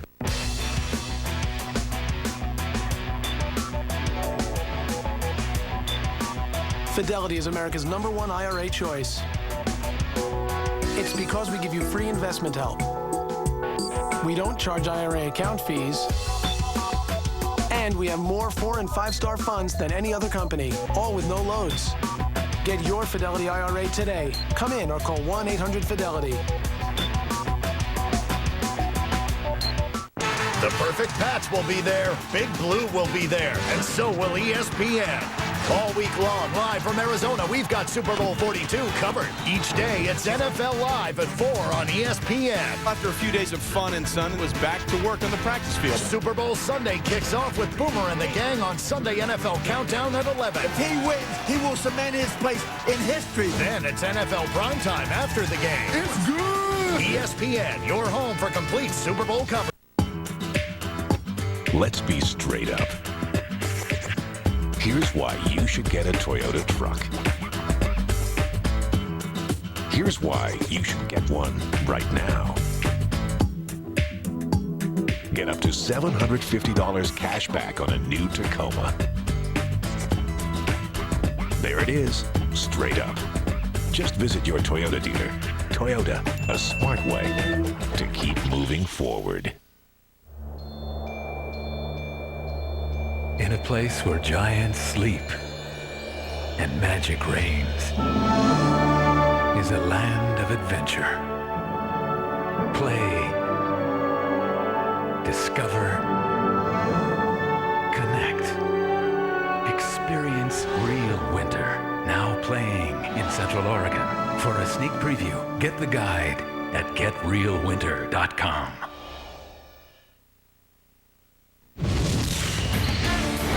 Welcome to the Toyota Halftime Show.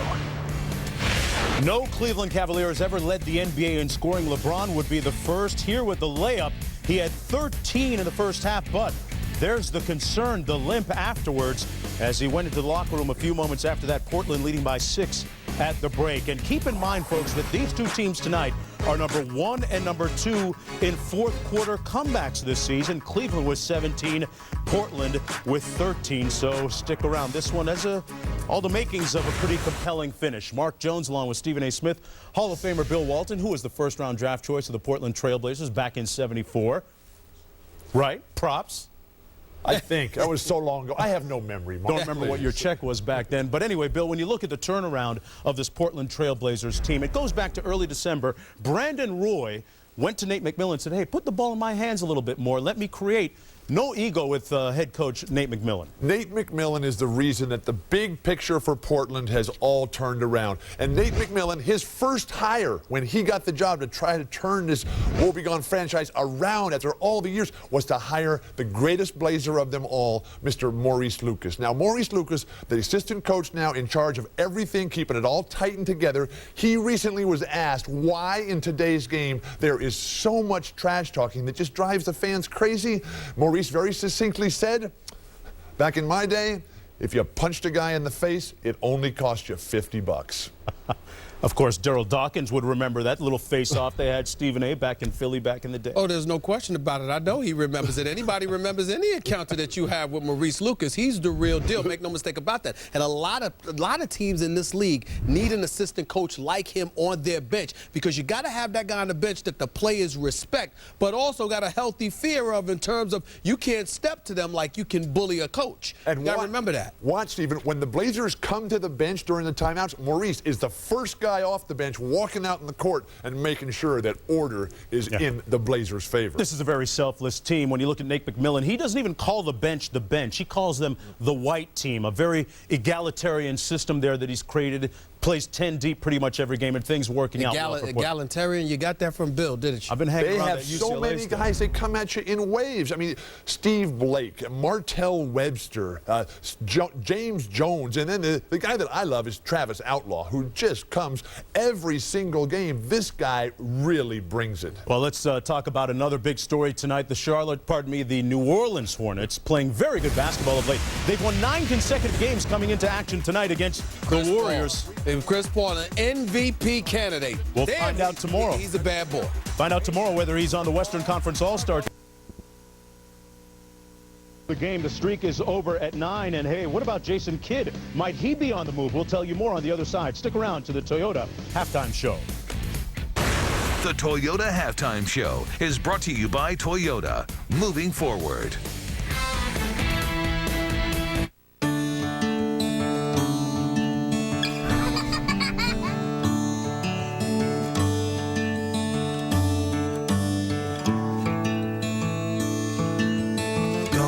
Whichever way the wind blows, you were caught in your world. I was lost in mine.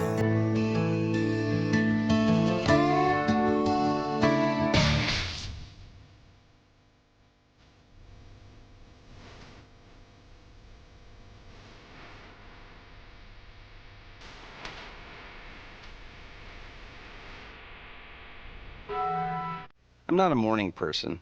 That's why Edge shaving gel is great for me. It has all these cooling conditioners. Just kind of wake up my face. It's a very refreshing shave. Invigorating. Which is nice because I need help waking up. Been staying up late lately. A lot. Edge.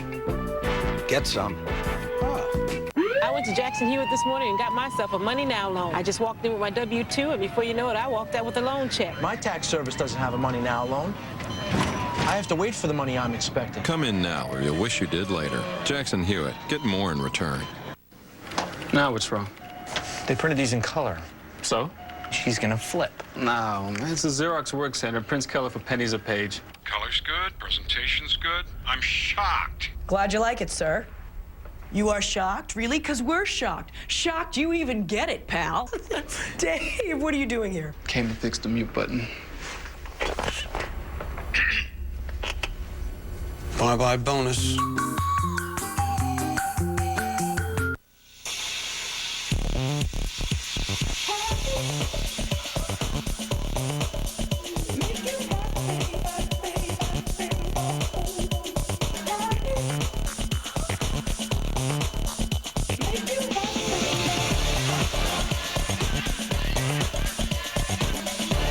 Bacardi and Diet Cola. 0 carbs, 0 sugar.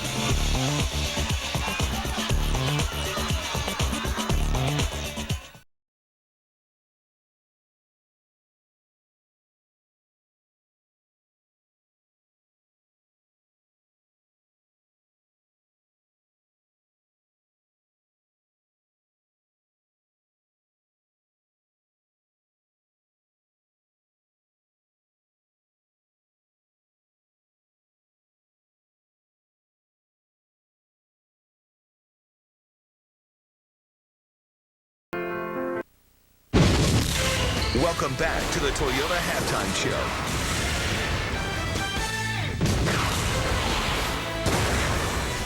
The new year has Dallas finding their groove and dominating their opponents, including a convincing 102-86 win over the Pistons, in which Dirk Nowitzki had 23 points. The Pistons have revenge on their mind and defending the home court when the Mavericks come to town Sunday at 2:30 p.m. Eastern on ABC, the home of the NBA Finals. Big college game tonight, Kansas against Kansas State. And Beasley. Yep, Michael Beasley's a name that we're going to be seeing and hearing next year a lot of guys in the NBA. You're a big graduated senior. Yeah. Senior. There you go. Not many guys stick around for 4 years anymore. Beasley with the finish off the feed from Jacob Poulin. And here on the fast break, Poulin does it all by himself, and Kansas State hands Kansas its first loss of the season after 20 consecutive wins. So one more falls from the ranks of the unbeaten. Memphis leading right now, actually defeating Houston 89-77. I'm rooting for Memphis. I want them to win the national championship. I want to see Calipari get a national title. I'm rooting for UCLA. Oh, what a shock.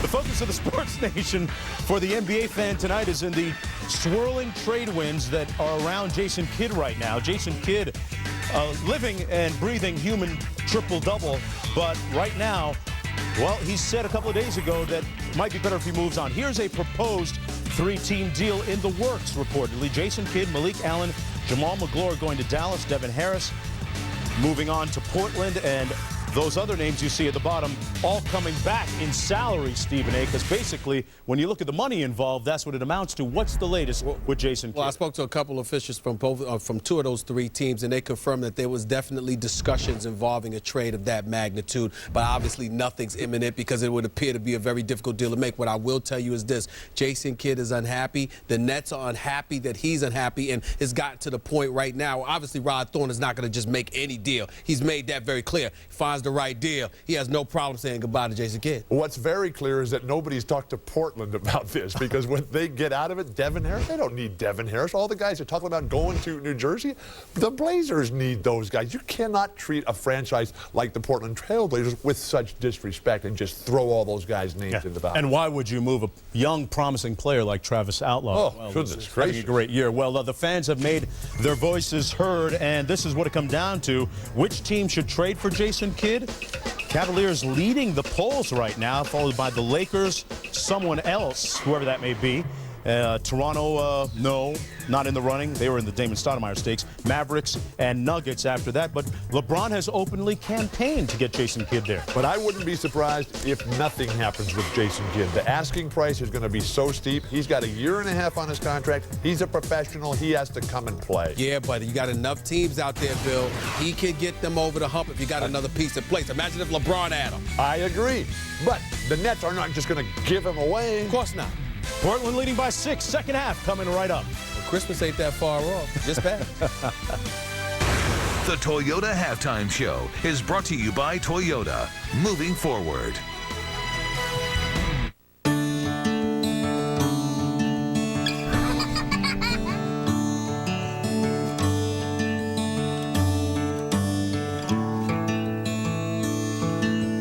Gone whichever way the wind blows.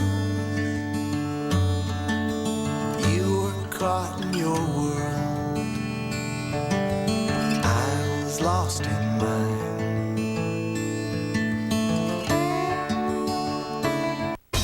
In Los Angeles, he's Dr. R.J. Stevens. But back home, Hollywood, they came to town. he's just Roscoe. You got the picnic tablecloth fans. Hey, boo-boo, let me get another picnic basket. On February 8th, Let the games begin.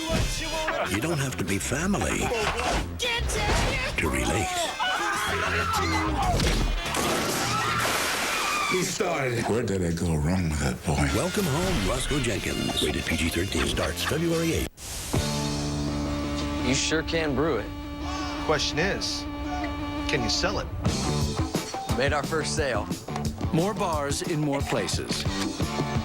Wherever your business takes you, depend on the network you can trust. Am I going too fast for you? Switch to AT&T. We gotta celebrate. We gotta expand. AT&T, your world delivered. Get our exclusive phones for Valentine's Day, now only $99.99.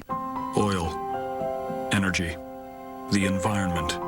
It is the story of our time, and it leaves no one untouched. Because this is about you and me, and the other 6.5 billion people on this planet who need energy. So for today, the world needs oil. But what is also true is that we can provide it more intelligently, more efficiently, more respectfully, that we can practice and espouse conservation. Yes, we are an oil company, but right now we're also providing natural gas, solar, geothermal, because we live on this planet too. Not corporate titans, but people who daily try to find newer ways, cleaner ways to power the world. Imagine that, an oil company as part of the solution. This is the power of human energy. You won't see them prancing in the end zone or preening for the cameras. Nope. They're too busy defending their turf and sometimes wearing it. All in the name of protecting the quarterback, the offensive lineman. Guys like Nasty, Stink, Jumbo, and Jimbo.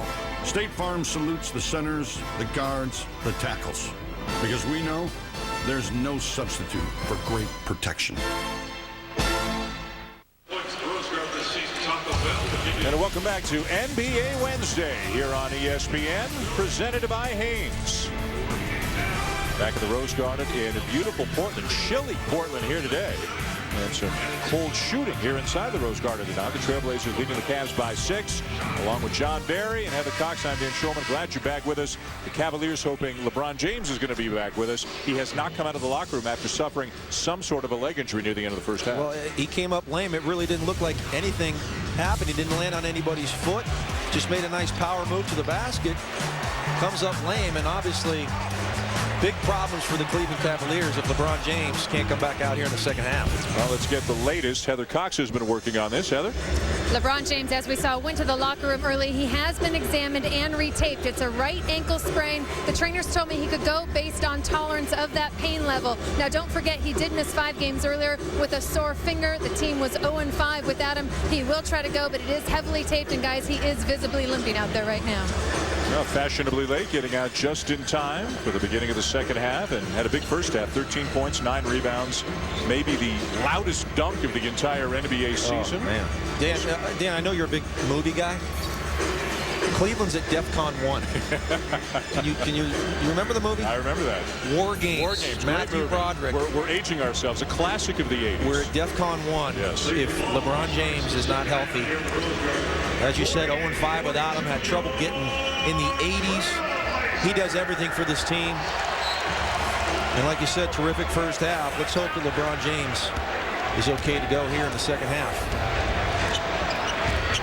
As Cleveland shooting 44% to just 33% for the Trailblazers, but Cleveland's turnovers and Portland's offensive rebounding getting the Blazers many more attempts than the Cavs had in the first half. Yeah, that's a bit disappointing. You hold your opponent to 33%, yet you trail as we see Ilgauskas get back involved. Surprisingly, they went away from Ilgauskas. Early in the game, they like to get him the ball, see if he can get going. This is a guy that's been hot. How about the game he had against Washington? 10 for 10 from the floor last week. Well, he's played well, and I've always felt that he's a guy that's underused on this Cleveland team. Well, Washington, kind of a funny team the last little while as Brisbilla lays it in. Washington blown out by Cleveland. They beat Toronto in overtime last night in Washington. Then they get blown out by the same Raptor team in Toronto tonight. That's why they play the games, Dan. That's right. They should have just said, Washington should have asked them if they just want to stick around and play down the street in Washington so they didn't have to fly. Wide open. Hughes. Misses badly in the rebound to Martell Webster. Larry Hughes just 1 of 7 in the first half.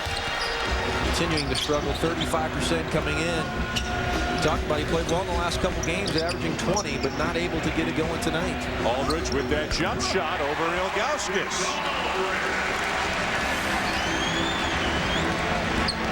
0 for 4 start for Aldridge. Got a couple easy ones in the paint, which always makes that jumper a little bit easier. A lot of bumping between Ilgauskas. Prisbilla holds his ground, and the jump hook rattles out on Ilgauskas. I still like the play. Go down to Ilgauskas.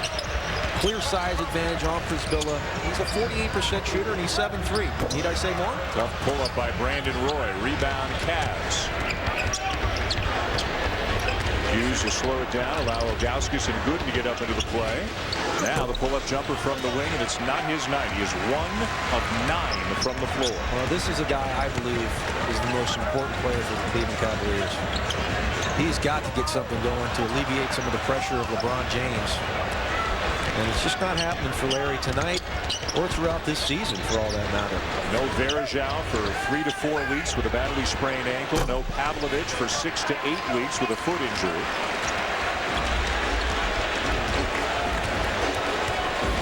Another empty possession, a jump shot out of your power forward. I just think Cleveland loses themselves on the offensive end too much throughout a ball game. Newell on Roy with 4 to shoot. Got him in the air, drew the foul, and will head to the line. A heady play by the second-year player out of Washington. Shades of Sam Cassell, the master of the pump fake, lean in. You know, I thought that was a rule they were going to really look at this year, is the principle of verticality. Right. When the defender jumps straight in the air and the offensive player jumps in, and not give that call, but I think officials just are so in tune to calling that for over the years. It just looks like a foul on the defender. Yep. Basically what it comes down to. Roy 79% from the line. Misses the first. 8-point lead for the Trailblazers here early in the second half.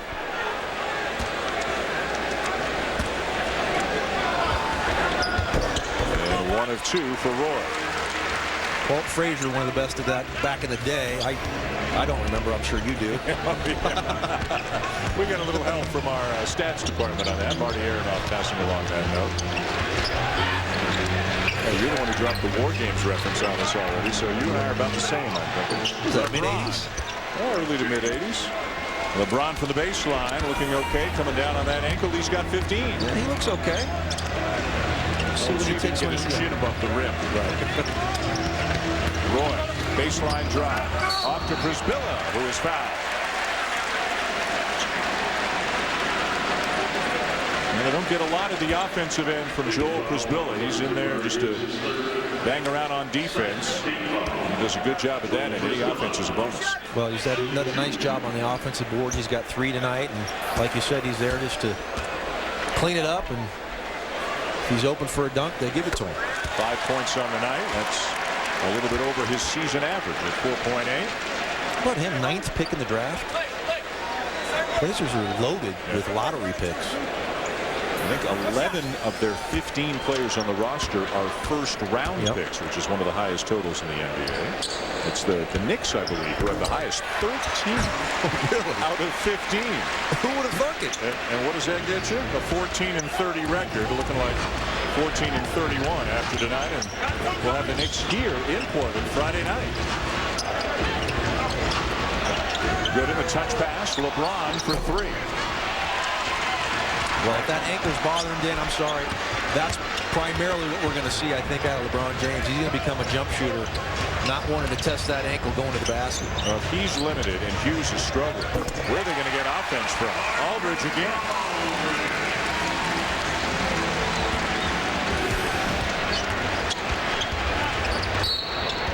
And the timeout taken by Mike Brown here early in the second half. It has not started well here in the third quarter for the Cavaliers. A 6-point lead is up to 11 for the hometown Trailblazers.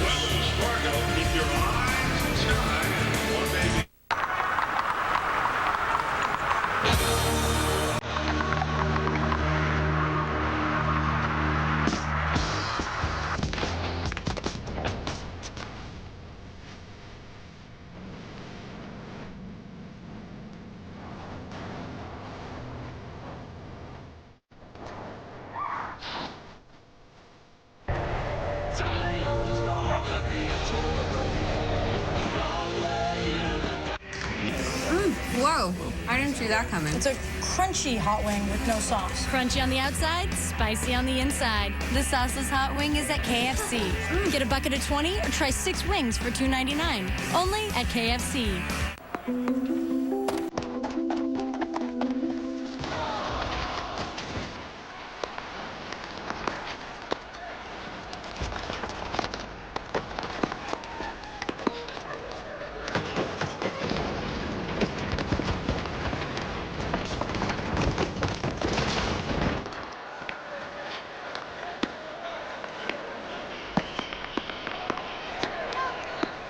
If you think about it, this is the trouble with most job search sites. When you let everyone play, nobody wins. Join the Ladders, the premium job site for only 100K plus jobs and only 100K plus people.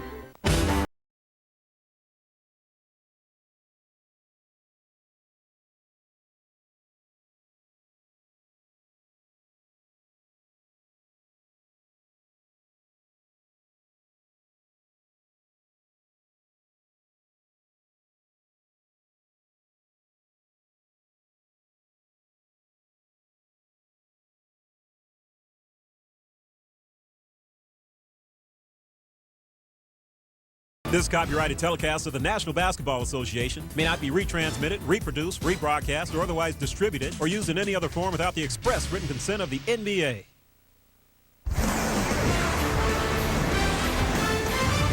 ESPN's presentation of NBA Wednesday, presented by Hanes. Brought to you by Miller Lite. For award-winning taste, there's no debate. Miller Lite, good call. And KFC's sauceless hot wings. Spicy on the inside, crunchy on the outside.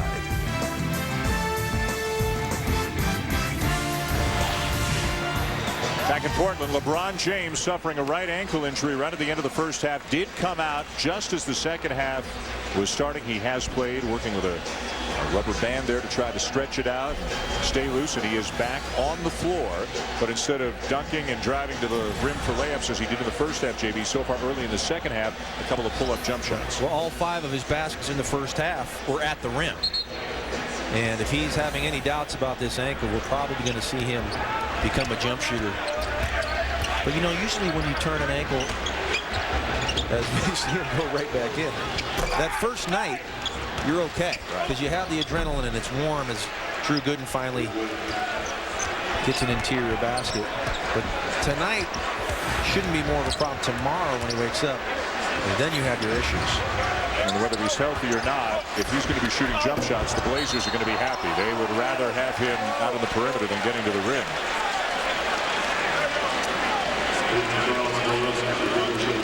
Foul goes against Ilgauskas. Number 3 on him. The upcoming schedule for the Cavs up in Seattle tomorrow night. They'll head home to take on the Clippers and then the Celtics before going back out on the road again. The red hot Sonics. 1 in a row. Hey, can't birdie them all if you don't birdie the first. That's right. Beat San Antonio last night up in Seattle. How about that? This is some really awful shooting tonight. Yeah. I don't know what's going on, but 41% for Cleveland, 35 for the Blazers. 35%, you're up 9. You got to feel pretty good about that. Gibson, you saw check back in, and maybe he can heat things up. A good outside shooter as Aldridge misses a pair. 76% free throw shooter. LeBron with a Webster on him. The screen from Ilgauskas. LeBron got caught in the air, but hung up in the air long enough to make a pass. Nice feed. Hughes from Gooden. Maybe that'll get Larry going now. Just 2 of 10. Great pass there by Drew Gooden. LeBron, you said hung in the air. It seemed like forever. That would have been an up and down traveling call on most anybody else in this league. Exactly right. They're back within 7.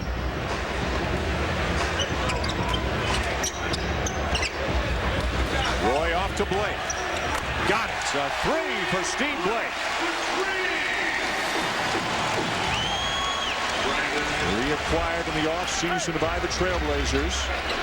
Shooting about 45% from beyond the arc on the season. Gooden from the baseline, his second consecutive make. Another good sign for the Cleveland Cavaliers. As you said earlier, 2 games in a row, no field goals for Drew Gooden. Baffling. Only 1 point in his last 2 games.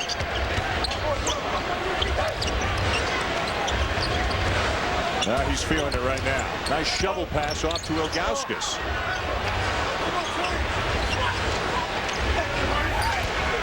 The screen to free up LeBron with 5 to shoot. It's a 2, and it's short. The run out for Webster, and a little out of control. He lost it, and it bounces to Roy. Thank you very much. Wow, what great presence of mind, Brandon Roy. Ball looked like it was going to hit the support, and Roy goes up and makes it an alley-oop off Gibson's back foot. Hughes, not there. Rebound Aldridge. Blake running again.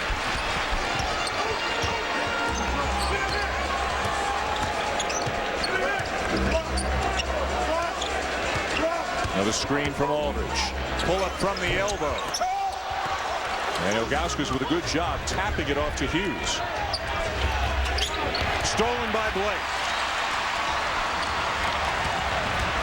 Tough pass. And it'll stay with Portland. Now they didn't get that bounce, but they sure did get a good bounce a couple of trips earlier.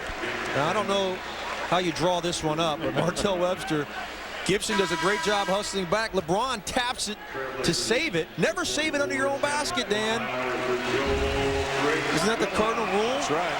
Don't save it under your own hoop, and Brandon Roy is the recipient of a beautiful bounce pass by LeBron James. Another assist for LeBron. This one to the wrong team. Roy didn't even crack a smile after that play. Trailblazers back up by 10. First meeting of 2 in the regular season between these 2 teams. In and out for Roy. Cleveland ball. Devin Brown has returned for the Cavs. Boy, everything is a struggle at this end of the floor for the Cavaliers. Another turnover. Blake right at Larry Hughes with a tough layup. Mike Brown screaming. Get it over. Call a timeout.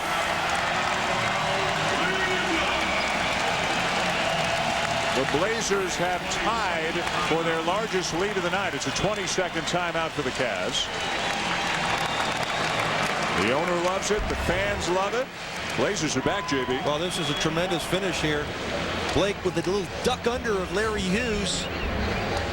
Daniel Gibson felt he got fouled on the other end, but like you said, it's been a struggle for the Cleveland on the offensive end. Let's check out the NBA calendar, beginning with a TNT doubleheader tomorrow night. Dallas at Boston at 8, and then San Antonio at Phoenix at 10:30 Eastern. NBA TV on Saturday has Houston and Milwaukee at 8:30 Eastern, and then ABC Sunday with coverage beginning at 2 Eastern. Dallas at Detroit at 2:30. Also Friday night on ESPN, a doubleheader. Utah at Washington, and then John and I will be right back here in Portland, the Knicks and the Blazers. How about those Suns, Dan? 33-13. Not a whole lot of talk about them. And they're just moving right along. 19-2 against the Eastern Conference. Wow. So maybe that's why people aren't so impressed. Just 14-9 against the West. It's pretty quick math there. I could hear the wheels grind. Well, Georgia Tech. LeBron posting up. Too strong off the window. Just trying to draw a foul there, it looked like. But I like him in the post. Struggling from the perimeter. Everybody on this Cavs team got to get some easy ones. Very little has come easily at the offensive end for the Cavs tonight. Aldridge.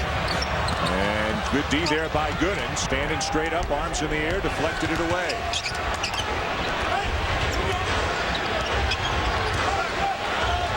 Gooden slips the screen. LeBron, the floater, no. And where's the rebounding for Cleveland? They come into the game one of the best rebounding teams in the NBA. Portland one of the worst, but that's not how it's been tonight. Just 3 offensive rebounds for the Cavs team as Aldridge gets an easy one. What a future he's got. There's some serious frustration right now. Cleveland walking up the floor, giving up easy opportunities. Can't let your offensive struggles dictate your defense, and that's what Cleveland's doing right now. The crowd collaring defense here inside the Rose Garden. They're getting it tonight. LeBron muscles his way in and will go to the free throw line.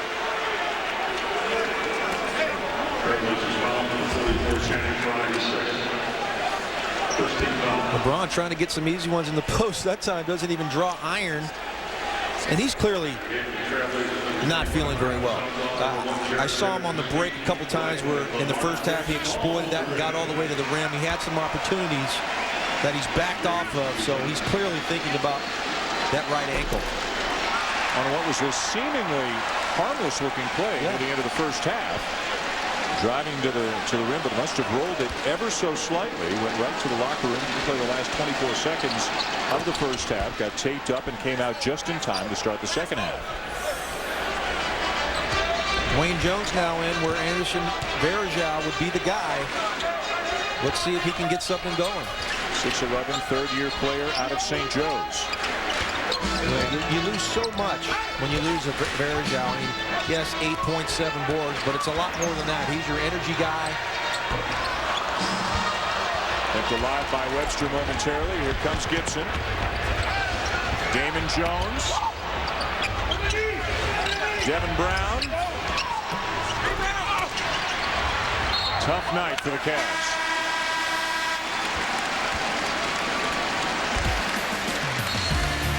LeBron James and Cleveland are struggling. They've got a double-digit deficit here in Portland. Hey, everybody, check this out. Who wants white meat? Tradition meets innovation. Lockable in-bed trunk on the Ridgeline, built by Honda. I was an intelligence analyst in the U.S. Army. Warrant officer with the 18th Airborne Corps. 82nd Airborne. Green Beret. 91 Echo, dental assistant. Chemical officer, and I served in Iraq. The Army taught me how to be a team player. To be decisive. I learned how to be a leader. To be strong mentally and emotionally. As it turns out, camouflage is a great way to get noticed. 150 careers in the strength America's top employers are looking for. I am Army Strong. I am Army Strong. See what it's like at GoArmy.com. Brown cow. Bingo. What is that? It's just to remind me that we got games on Sunday now. And you don't think 10 minutes from now when we park in front of a big giant arena, everybody gets out, that's not going to jog your memory?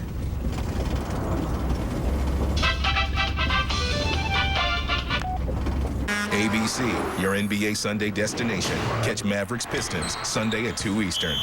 Your Pacific Northwest Hyundai dealers are giving you more for your money. What comes standard on a Hyundai Sonata really adds up on a Toyota Camry. With the Sonata, you'll get electronic stability control, traction control, rear AC vents, more horsepower, and more interior space. Plus, the Sonata is backed by America's best 10-year, 100,000-mile warranty. Think about the Hyundai Sonata, getting more for your money.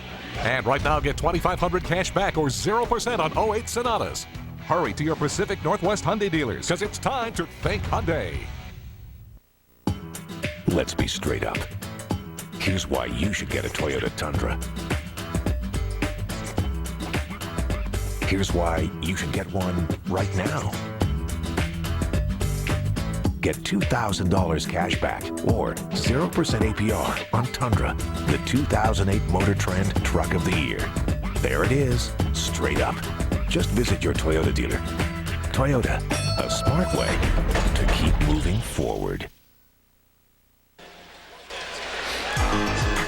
The Portland Trailblazers care about the community. Last week, on the eve of the Martin Luther King holiday, several members of the team received a first-hand history lesson on the impact of the slain civil rights leader's life and legacy. In addition to visiting the birthplace of Dr. King, the Blazers also toured the historic Butler Street YMCA and the gymnasium, where a young Martin Luther King once played basketball. The NBA, where caring happens. Bill Nike, chairman of Nike, is in the house. I'm sure he and LeBron probably have talked a little bit. They're involved in each other's business, obviously. Just a little bit. We'll show you the latest LeBron James shoe a little later on tonight. Webster up and over the defense, but misses the 8-footer. Well, they have their foot in their mouth right now. They had 5 of 16 in the quarter. LeBron just 1 of 5. Hughes not hitting. The big guy in the game right now for Cleveland is Dwayne Jones. He's not an offensive player. Damon Jones, never afraid to take a shot. Maybe he's the answer tonight for the Cavs. Look at this lineup we have out on the floor. We have 8 guards, Channing Frye and Dwayne Jones, who are probably 4 men. We talked about it last week. What we used to know as the big-time physical power forward. That's a dinosaur right now. Jarrett Jack for 3. We were thinking the Ramblin' Wreck was going to knock one down from outside the arc there. 3 years in Atlanta, Georgia Tech. LeBron right at Frye, sensed the mismatch and drew the foul. Well, good sign that LeBron taking it back to the basket. He's clearly feeling the effects of the ankle. What were you thinking watching that game against the Lakers on ABC Sunday and the way Kobe and LeBron were going back and forth at one end? Well, that was terrific. And I was just so impressed with LeBron James on the defensive end. And he's made a point to get better defensively. And he says, hey, I have to shut down the other team's best player. I'm the leader of this team. It starts with me. And I've got to not be afraid to guard the best player and do the job. And he did the job on Kobe Bryant in that 4th quarter. He was great. And whenever he talks about Kobe, he says Kobe the best player in the NBA. He always defers to Kobe Bryant. You can have a pretty good argument. You can get 2 guys going at a bar pretty good on who's the best player in the NBA. Yeah, absolutely. I think if I was a coach, I'd feel pretty good about having either one. That's right. I think it was Jeff Van Gundy on Sunday said, you know, when you got a guy like Kobe or you got a guy like LeBron, no matter who they put on you, it's a mismatch. You know your guy's better than their guy, no matter who it is. Now the officials conferring about that last foul. It's going to be on Channing Frye, his 4th. And Dwayne Jones to the line. Borderline flagrant foul there. I think the officials did a great job, huddled up, talked amongst themselves. Some coffee talk.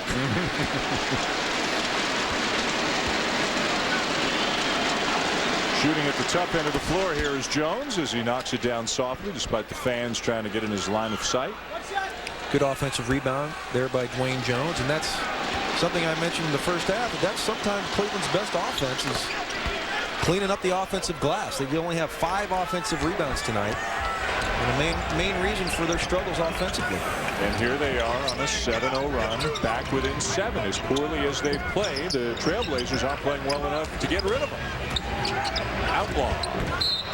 And a late foul call. LeBron looking on in disbelief, literally hopping mad on that foul call. Number 3 on him. Scott Wall, the official, saying that LeBron stuck his foot out and Travis Outlaw landed on it after he took the jump shot. I'm not so sure that's a foul. LeBron doesn't think so. And Damon Jones, the district attorney over there for LeBron, he just kind of lands on his foot. You know, I don't know that would be a foul on the defender. He was in good position, went up straight. So LeBron goes over to talk to the official. Not only is Damon Jones handling the conversation, he gives LeBron the Heisman. He shoos him away. As he should. Yeah. Keep the most important player from something he shouldn't. Keep him in the game. The lead back to 9 for the Trailblazers in the final minute of the 3rd.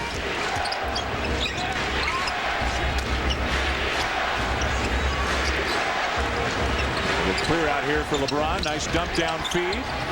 Devin Brown with a double pump. Won't go. Tap. Yes. LeBron James with the left hand.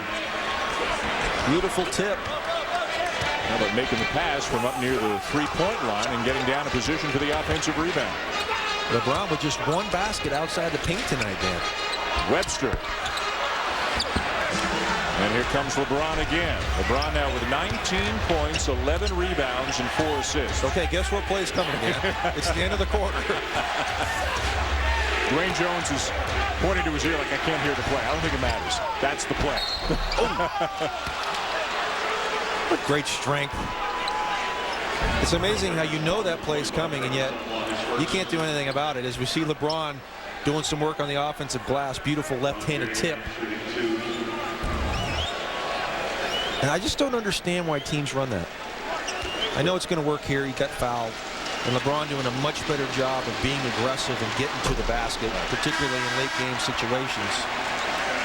But everybody in the building knows what you're going to do. You have one of the best players in the league out top. It's so much easier to defend that play. You have no movement.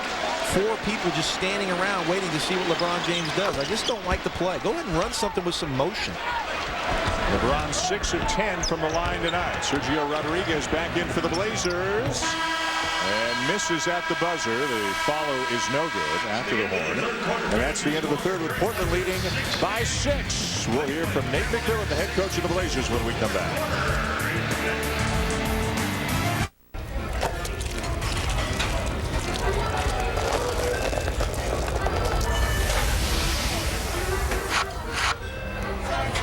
Something new to crave. The CR-V from Honda. This is strange wilderness. The South American moose. He's got big antlers. You know what they say. Big antlers. Big. The show sucks. On February 1st. Hey, is that a thong you're wearing? Yeah, I'm wearing a thong. Yes, the shark is a... What the... Look at that thing's teeth. Oh, ho, ho, ho, ho. Strange wilderness. Oh, ho, ho, ho, ho, ho, ho. Rated R, February 1st. Yes, doing things is what I like to do. Yes, doing things is what I like to do. Yes, I'm slightly more productive now than previous because I'm slightly more efficient than I previously was. Doing things is what I like. Dunkin' Donuts. It's how everyday people get things done every day. America runs on Dunkin'. I've been to Richmond, Chevy Chase, seeing clients face to face. California, Del Mar, got a flashy rental car. Comfort Suites, love this place. Take a look at all the space. Smoke-free, clean air, the rooms, the lobby, everywhere. Downtime, shop for toys, pick up presents for the boys. Little Rock, feeling fine, getting home right on time.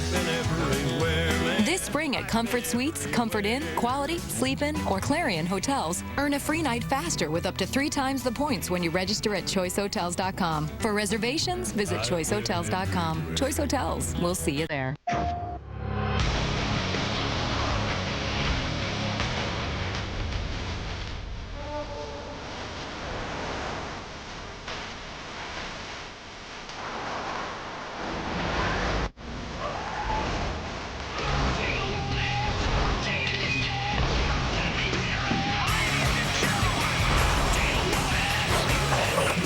Blu-ray movies on PlayStation 3, starting at $3.99. The hotter the hot. The colder the cold. The greater the demand. The more you need Duralast. Batteries built to exceed the need. Batteries built to meet or exceed original equipment standards for cold cranking amps. Batteries built with the power to hold up to heavy electrical demands. Batteries so good they come with a coast-to-coast warranty. Built to last. Only at AutoZone. Here's a radically simple suggestion from eLoan. If your adjustable mortgage rate keeps rising, maybe it's time to call eLoan at 1-800-TRY-eLoan or go to eLoan.com for a fixed rate mortgage with one low monthly payment. eLoan. Radically simple. ESPN's NBA Wednesday is available on ESPN HD, presented by Olivia. Back into Portland, a 6-point lead for the Blazers. Heather Cox standing by with a Nate McMillan. Coach, you guys are up by 6, but shooting just 36% from the field. How do you improve offensive production in this fourth quarter? Well, we're getting open looks. We got to continue to move the ball, keep our spacing. They're double teaming. We got to get the ball out of those traps a look quicker and just be ready to shoot the ball. We can make these shots. We got to continue to take them. LeBron James playing with a sprained ankle, not playing the way we're used to. How does that change your defensive strategy against him? Well, what we want to do is keep him in front of us, not allow him to get to the rim or put him on the free throw line. We've done a pretty decent job of that. Transition, we got to get better, though. Thank you, Nate. Now LeBron playing with a sore right ankle, but still having a good game. They're going to need a lot from him, and he's going to need some help, JB. But as badly as they played, they're only down 6. Well, 14 points he had in that Laker win on Sunday. I expect to see a heavy dose of LeBron James here tonight. The Blazers begin the fourth quarter with a Brandon Roy on the bench. Outlaw with a smooth jumper to make it an 8-point game. One of the highest scoring reserves in the NBA, 13 points per game. Now having to defend LeBron. Nice feed inside, and Prisbilla fouls Jones. Oh, that it was. Beautiful double screen there, and LeBron James fit that pass in there. He didn't have a whole lot of room. Beautiful use of the bounce pass. If he tries to throw a chest pass there, there's no way it gets through. Bounce pass was the correct play, and he gets Dwayne Jones to the line for 2.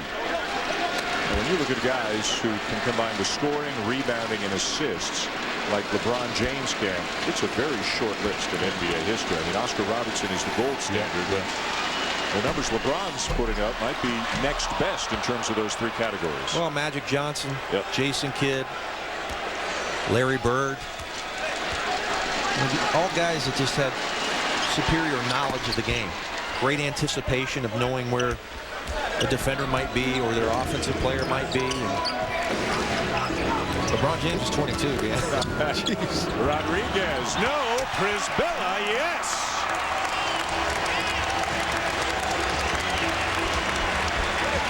Prisbilla doing a heck of a job here tonight. 8 points now, 4 offensive rebounds. Portland not a great offensive rebounding team, but they're doing a nice job tonight. That's 10. And that's a mismatch. Prisbilla with a block. He's having a solid night for Portland. Over the Rose Garden in Portland, the Trailblazers and the Cavs, an 8-point lead for Portland on NBA Wednesday, presented by Haynes. SportsCenter currently airing on ESPN News. Prisbilla kept it alive. Rodriguez does his Curly Neal impersonation, and he's fouled.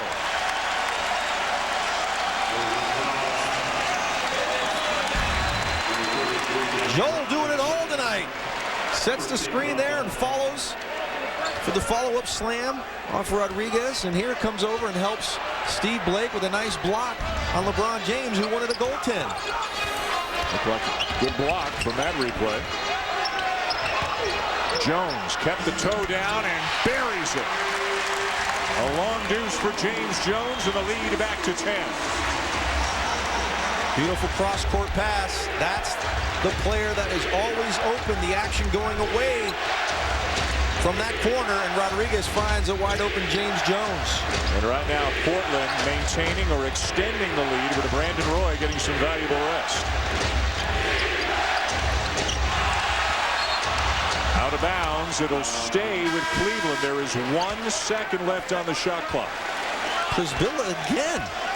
Defensive force tonight.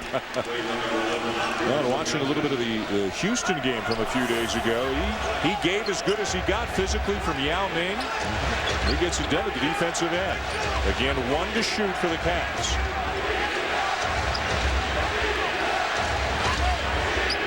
LeBron way up top. Damon Jones inbounding. Good if it goes. Rebound Outlaw. Not too bad a look. Nope. Made something out of nothing there. Rodriguez using the Prisbilla screen right into the chest of Ilgauskas, and we had a Rodriguez sandwich right there, but then the errant pass stolen away.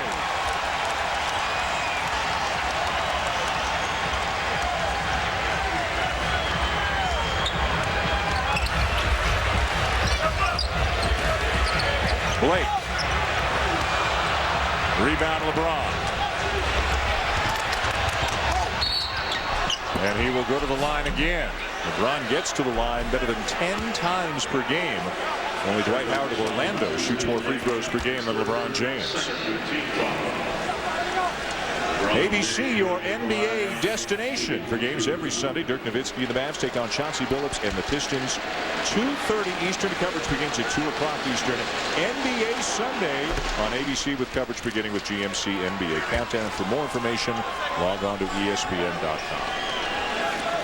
Brandon Roy already off the bench because of that last possession. Steve Blake trying to create and pull up from the three-point line. Nobody can create like Brandon Roy. And you had a lineup out there with no one-on-one players. Nate McMillan recognizes and gets Brandon Roy back in it, and you're going to see him probably with the ball a lot. Moves to the point guard position in the fourth quarter quite often to be the main facilitator and score if need be. Roy can play on the ball or off. Jared Jack can play the point or play off. Blake can even play off the ball because of the way he shoots. So a lot of versatility in that Portland backcourt. Outlaw. Wow! What a move!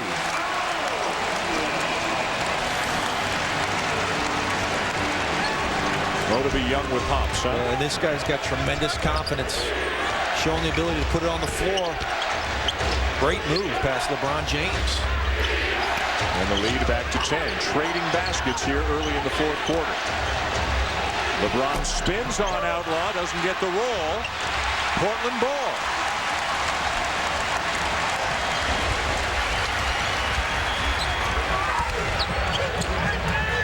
Jones putting it on the floor. Nearly turned it over. Saved by Roy. Still got time. One-on-one Devin Brown, and it's going to be an offensive foul. Good call. Use that off arm. So a foul on Roy. We'll get a break with Cleveland down 10. And when we come back, the latest LeBron James shoe. If you can find a pair, good luck to you. We'll show them to you when we come back. Cuba, try this new Comfort Soft waistband. It's really comfortable. MJ. Michael, thanks for the underwear. I'm wearing your underwear. That you gave me to wear.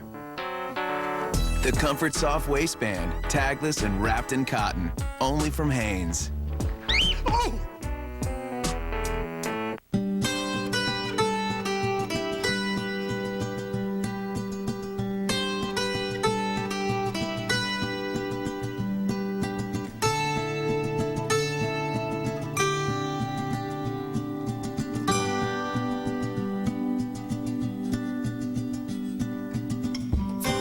America's best-selling minivan, the all-new Dodge Grand Caravan.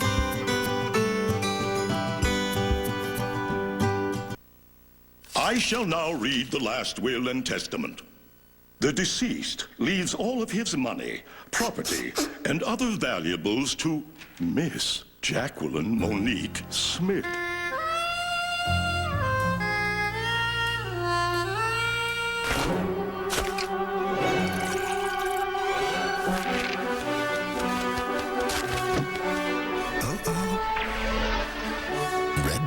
Wings. I'm your daughter. Teamwork is the only game plan. I put sparkles on it. The Game Plan. Rated PG. On Disney DVD and Blu-ray High Def today.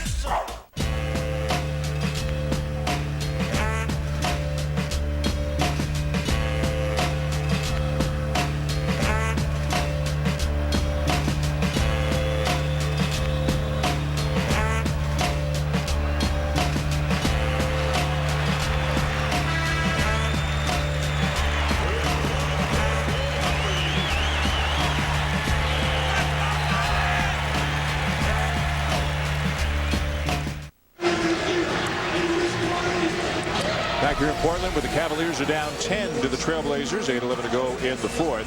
Well, it was back in October during a Yankee-Indians playoff series where LeBron James showed up at what was then known as Jacobs Field with a Yankee cap on, a lifelong Yankee fan. There's another Yankee chapter in LeBron's life, and for the latest, here's Heather Cox. Yeah, to add a little bit more fuel to the fire, Nike and LeBron James just completed designing this new shoe, the Zoom LeBron 5, which LeBron says is a tribute to New York. It actually looks a lot like a tribute to the Yankees, but here under the bottom it does say New York, New York with the number 23. Now this is a tough ticket, guys. Only 123 pairs were made. It will only be sold in New York City, but you can get the pair that LeBron's wearing tonight, the black and white version, anywhere. That's available February 8th if you're looking for some new shoes, boys. Can you imagine only 123 pairs? You got to have some connections in New York if you're going to try to find a a pair of those shoes. LeBron with another follow. And as if, now some Cleveland fans, I wonder how you feel about this. Some Cleveland fans were really upset when he showed up at the baseball stadium with a Yankee cap on. And other folks said, hey, come on, lighten up as a Yankee fan. Now with the Yankee pinstripes on the shoes, where do you stand on all this? I'm okay with him being a Yankee fan. He has a right to cheer for any other sport franchise that he wants. Now LeBron wanted a foul. The crowd wanted to travel.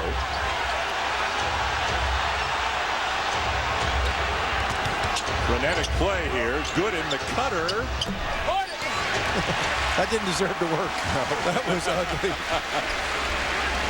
So you're okay with him cheering for anybody? Hey, he can be, maybe don't wear the Yankee hat to the game in Cleveland, but other than that, he has a right to cheer for anybody he wants. And the shoes? Well, it's fine. I mean, we're never going to see him. There's 123 pair. I mean, nobody's going to get their hands on these things. Rodriguez called for the foul as he runs into LeBron. Phil Knight, the chairman of Nike. So those shoes more readily available than the one. Heather had one. I don't know if they allowed her to hold the second one. Maybe they would only give her one so she wouldn't make off with him. LeBron having a rough night. A timeout by the Cavs. They're down by 8 midway through the fourth. And did you see what she was wearing? Ew. You want to play? Hey, come on, let's go for a ride in the new Caravan. America's best-selling minivan, the all-new Dodge Grand Caravan. Bringing families together like never before. You know, you're not so bad, Bobby. It's Billy. I knew that.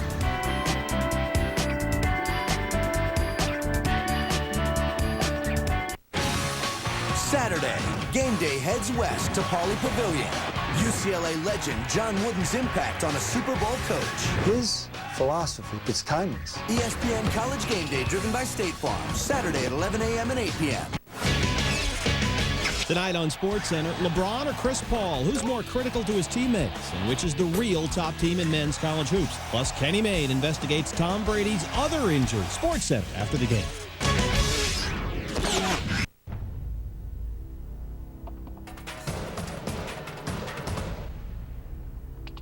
Introducing the 2008 Buick, Pontiac, and GMC lineup. We've brought the auto show to the showroom, and now you can take it home. Now through January 31st, use your auto show bonus and get $2,500 total customer cash on the 2008 GMC Sierra Crew Cab. See your select GMC dealers or visit selectgmcdealers.com today. Hey, Portland! How do you like your new Subaru from Wentworth Subaru City? Could it be any more convenient? This brand new dealership's in the heart of town. Smiling faces, super service, and more. More B9 Tribecas, more Outbacks, more Foresters, too. 6 acres of selection. Easy to shop and easy to buy. Join the folks all over Portland who are saying, we went and it was worth it. Wentworth Subaru City, a Wentworth family dealership serving Portland since 1903.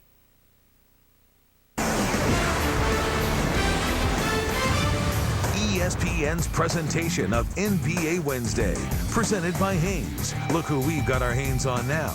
And in part by Dodge. Live life to the fullest. Dodge, grab life. And The Game Plan, now on Disney DVD and Blu-ray High Def. Mark Jones with his SportsCenter in-game update. Kansas State snapping a 24-year home court losing streak against Kansas, handing the Jayhawks its first loss of the season. Yeah, they were popping their jerseys and collars tonight. More on this game after this one on SportsCenter. Dan, they used to party like that in Portland when they won the title in '77. With the big redhead, Mark. The big redhead, the MVP of the NBA Finals back in '77.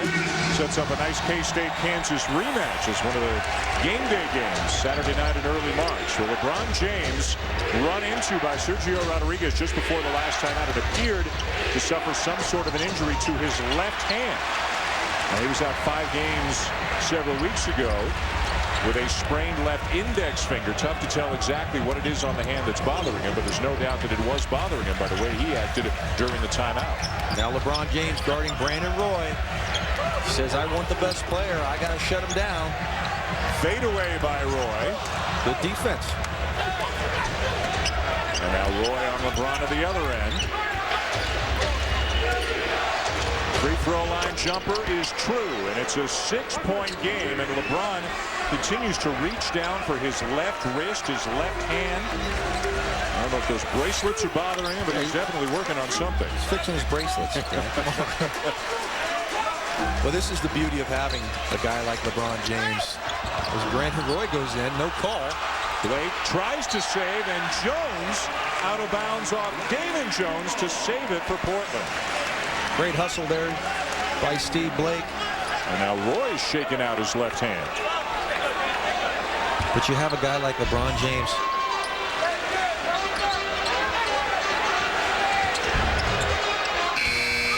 Jones with a miss just before the shot clock. We got players flying all over the place. And who's the foul on? Is it Daniel Gibson? Yeah, Daniel Gibson. Second on him, second on the team here in the fourth. Portland ball. I'm going to get this point out at some point, man. You have a guy like LeBron James or Kobe Bryant. All your team has to do is keep you within shouting distance, and you have a chance to win the game. This guy can win the game. And here we are, 6-point game, 5.5 to go. That's all you can ask for when you come out on the road. Roy, nice feed. And a block by Ilgauskas, but he's called for the foul. So Prisbilla's going to shoot a couple of free throws.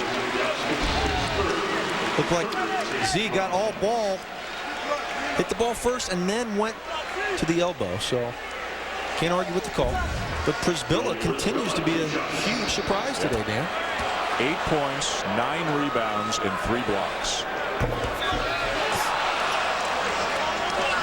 See, you put the kibosh on it. I did. Well, yeah, you're saying how great he was tonight. You goaded me into it. You baited me. I did. I knew you had those numbers right off the top of your head. 1 of 2. Split decision. Okay. 7-point lead for the Trailblazers. This is the way it's been the entire second half, really. It was 6 at the end of the first half. It was a 6-point lead at the end of the third quarter. It hasn't gotten much closer than that. It hasn't gotten much larger than 10. The handoff back to LeBron. 7 to shoot. Ilgauskas. Rebound Roy.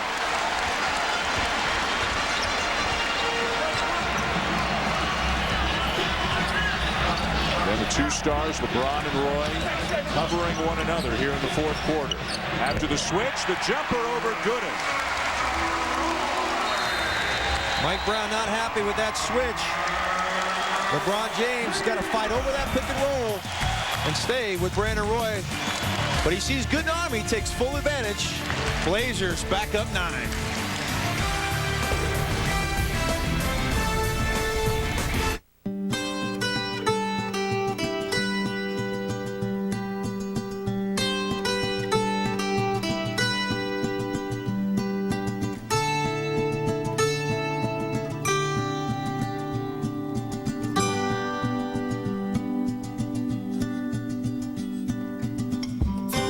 America's best-selling minivan, the all-new Dodge Grand Caravan.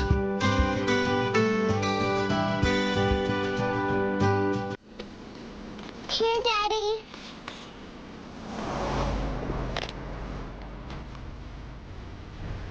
More bars in more places. Look, Daddy sent us a picture.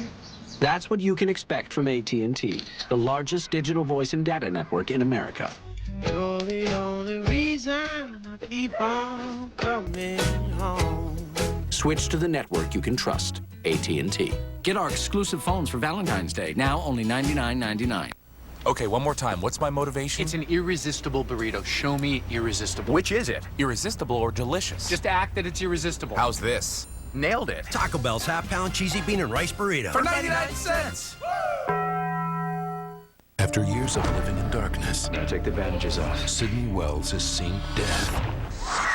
Something's happening to me. Before it happens, Jessica Alba. The Eye. Rated PG-13. Friday. Most people go through life following Plan A. It's predictable, it's expected, it's routine. But what if you're not a Plan A kind of person? Welcome to Plan B from Brother. Our new color laser printers and all-in-ones are for those who make the better choice, not the obvious one. With more performance, more speed, more affordability. So make the smarter decision. We call it Plan B. Brother, at your side. I'm Mark Jones with this KFC studio update. You know, Baron Davis has a Book of the Month club he hands out to his teammates. The next book is going to be called How We Snapped New Orleans' 9-game win streak. It is over. The Warriors win it 116-103 behind 23 by B. Diddy. Meanwhile, Utah, who leads the Northwest Division right now, they won the 6 in a row tonight. They defeated New York, and Denver, with no Melo, behind 32 from AI, they win against Memphis. Back to you guys. Well, Mark, we know Allen Iverson's going to the All-Star game, but is Darren Williams? Is Baron Davis? Is Brandon Roy? We'll find out tomorrow. We know LeBron James is going for the Eastern Conference in comparison to the 2 stars tonight. Both have played well. Both appear to be suffering from injured left hands right now, though not enough to keep them out of the game. And they continue to cover one another as Prisbilla comes over and picks up his 4th block of the game. Joel doing it all. The hero thus far for the Blazers. The ultimate role player has stepped it up tonight. And Aldridge has that baseline jumper down pat, the assist to Brandon Roy. These are the 2 stars clearly of these teams. And they're different because Brandon Roy doesn't have to go out and get 30, 40 points. He's got a lot more weapons. LeBron James, he has to take care of that scoring load night in and night out. He'll use the screen and hit the 3. Quiets the crowd a little bit as the Cavs are back within 8 as we go under 4 minutes to play. And that's what LeBron has to do. I mean, 8 for 28 are the rest of the Cavaliers starters tonight from the field. 8 of 28. JBT's got their last 9 points and 29 in all, right near his average. Blake with a miss, good in the rebound. And LeBron and Roy doing the bulk of the ball handling for their respective teams down the stretch as well. Gooden, jump hook, got it.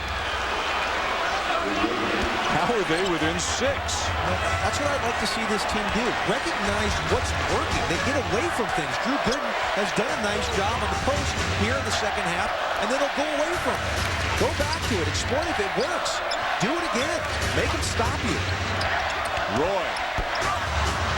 And the Cavs can get a little bit closer. Now let's see what they do here. Double screen, they surround Roy, and LeBron knocks down another one, and it's a 3-point game. See, quit throwing it to Gooden. Run a high pick and roll, let LeBron shoot the 3. You knew what he meant. A 3 by LeBron, a 2 by Gooden, another 3 by LeBron, an 8-0 run in just over a minute. Well, that's what makes this guy so special. Took over for 9 straight points, and they go to good and low. And LeBron takes this double high screen where he can go either way. Goes left, which he prefers to do when he shoots that jumper, and knocks down a huge 3. LeBron James, sore ankle, sore left hand. Doesn't matter. He's got 32 and 14 boards to go along with it. Bad ankle, bad hand tonight as well. In probably a team that struggles offensively, the Cavaliers have more fourth-quarter comebacks than any team in the NBA this year. There's Portland second, but it was an 11-point lead for the Blazers a minute and 7 seconds ago, and here come the Cavs back within 3. Well, LeBron James can do it all. He can find shooters, Daniel Gibson. He can score if he has to. He can hit Hilgauskas down low. He can go to the offensive glass, which we've seen him do. He's had 2 beautiful tip-ins tonight. He's just a great basketball player. That's just the bottom line. He can do it in so many different ways. And Paul Allen looks like he's seen a ghost. Yeah, he does. The owner of the Blazers. Their lead is down to 3. It's a sellout. I think it's the 9th consecutive sellout now for the Blazers as the fans are really back into this team. The love affair is back on. Well, it's great to see. This is a great NBA city. It's been for so many years. 12,666 in the old Memorial Coliseum that they had. And now it's great to see them filling up the Rose Garden, a beautiful building. And this team is loved around the community. Blake, Jones, Aldridge, Outlaw, and Roy for the Trailblazers.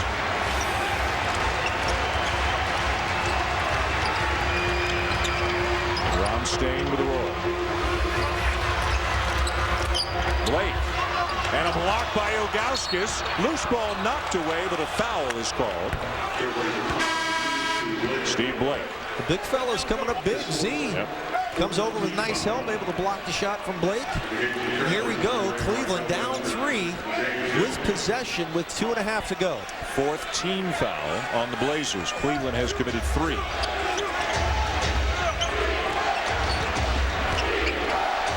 Side pick and roll. LeBron James and Zydrunas Ilgauskas.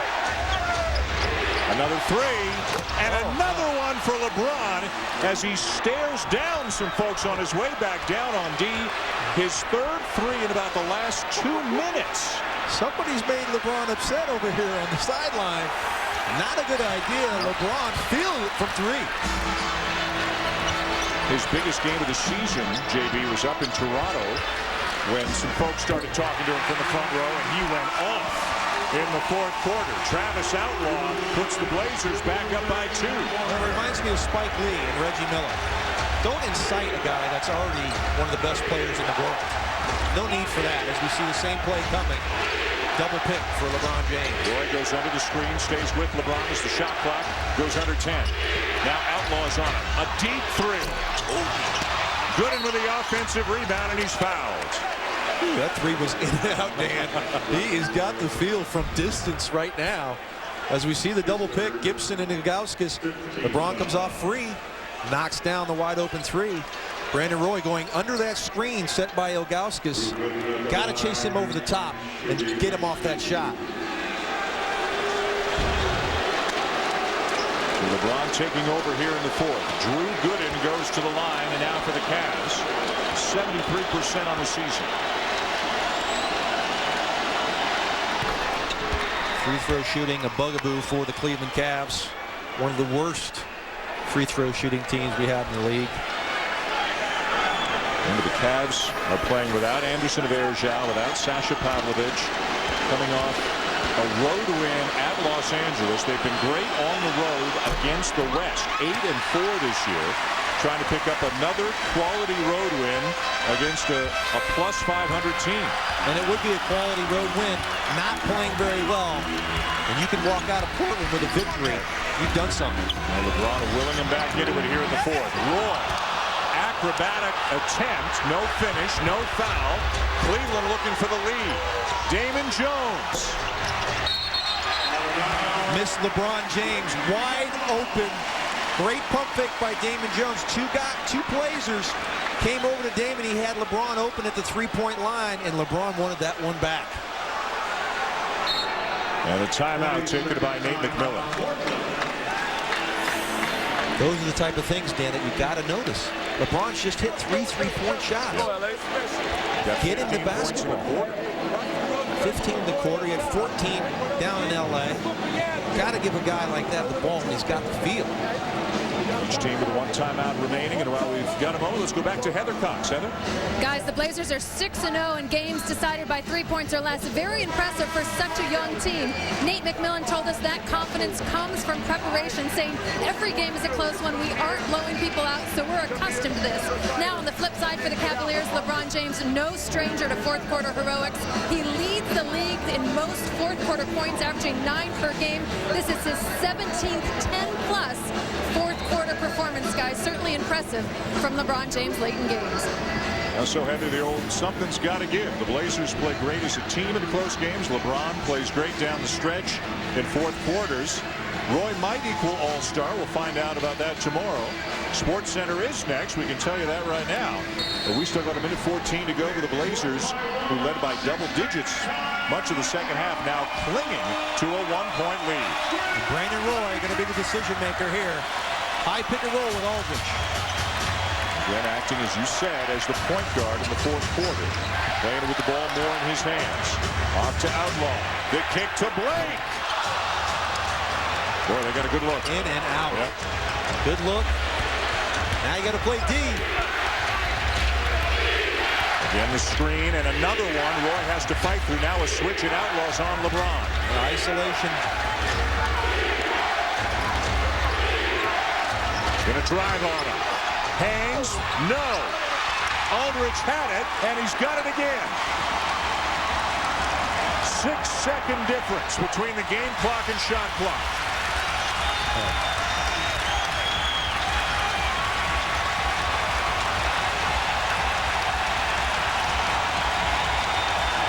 What an atmosphere here right now. They're going to hold it as long as they can. It'll be Roy. Gotta hurry. 5 seconds left. 4.9 to be exact. Timeout Cavs. Right down to the wire. Come on back for the finish of the Rose Garden.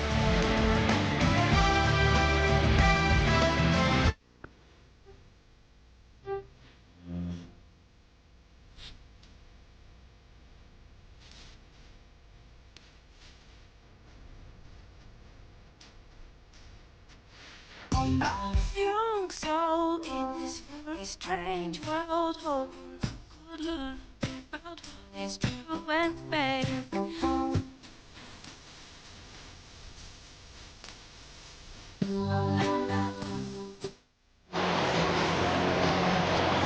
Well, we're down to 5 seconds to go here in the fourth. Cleveland's got the ball down by 1. They just used their last timeout.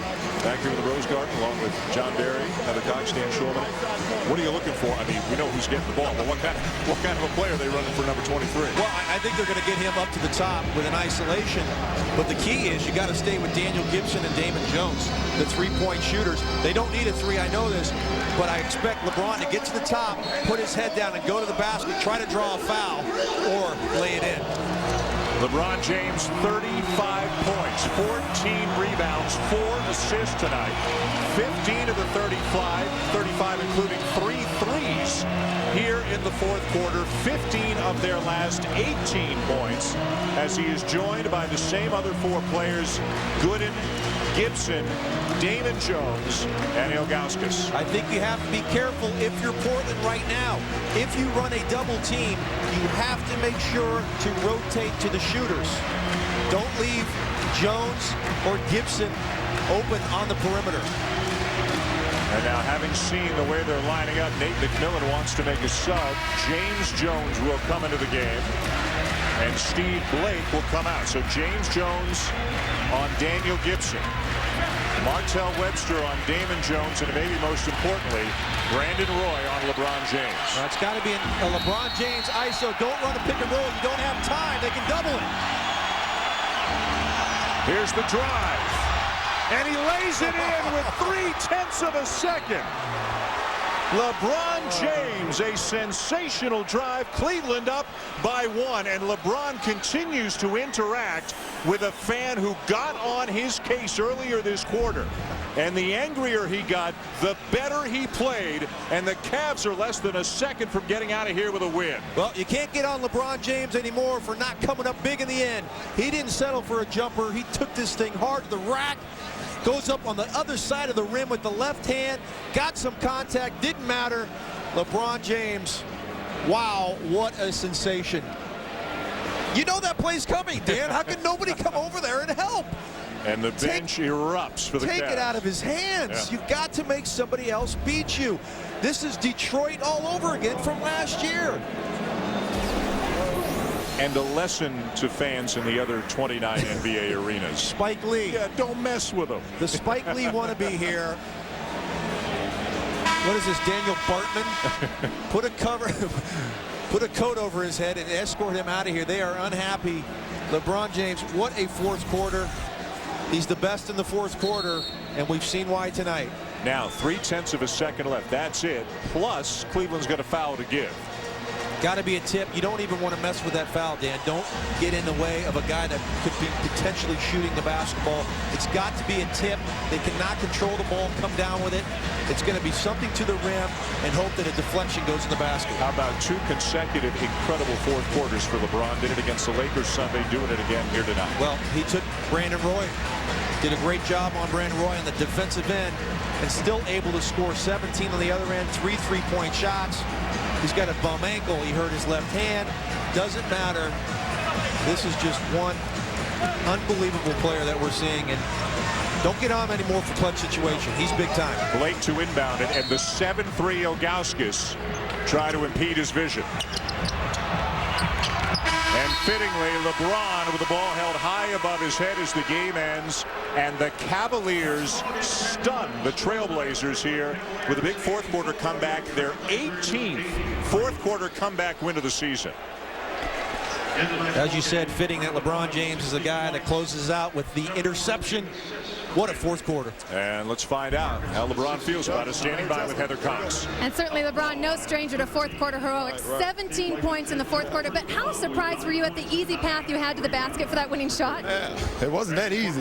You know, I was able to get into the lane, and, you know, they made me change my shot. I was just able to make it. Had missed the last one before, but it wasn't going to stop me from going back into the hole. Well, you certainly made it look easy. Now, how much were your ankle and your hand affecting you in the second half? It's definitely sore. My ankles, I'm not going to want to feel it in the morning time. You know, right now it's still warm, but in the morning time it's going to be pretty bad, but hopefully not bad enough where I have to sit out tomorrow night. Now, LeBron, throughout the second half, we saw you and a fan, a Portland fan, kind of jawing throughout the half. How much did he motivate you? Well, that's the second time it happened this year. It happened in Toronto once, and I took over in the fourth, and once again another fan has gotten the home court a loss. So, but it's fun. It's all fun in games. I'm here to entertain and also, you know, help my teammates win a basketball game. Congrats on the win. Take care of that ankle, will you? Thanks. He's exactly right. Twice it's happened this year, and twice he has used that energy and channeled it into taking over the game. Despite the Blazers leading most of the night, including by 11 with 4 minutes to go, LeBron takes over and the Cavs win 84-83. This has been a presentation of ESPN, the worldwide leader in sports. For John Barry, Heather Cox, and our entire ESPN crew, I'm Dan Schulman, and thanking you for watching. SportsCenter is next.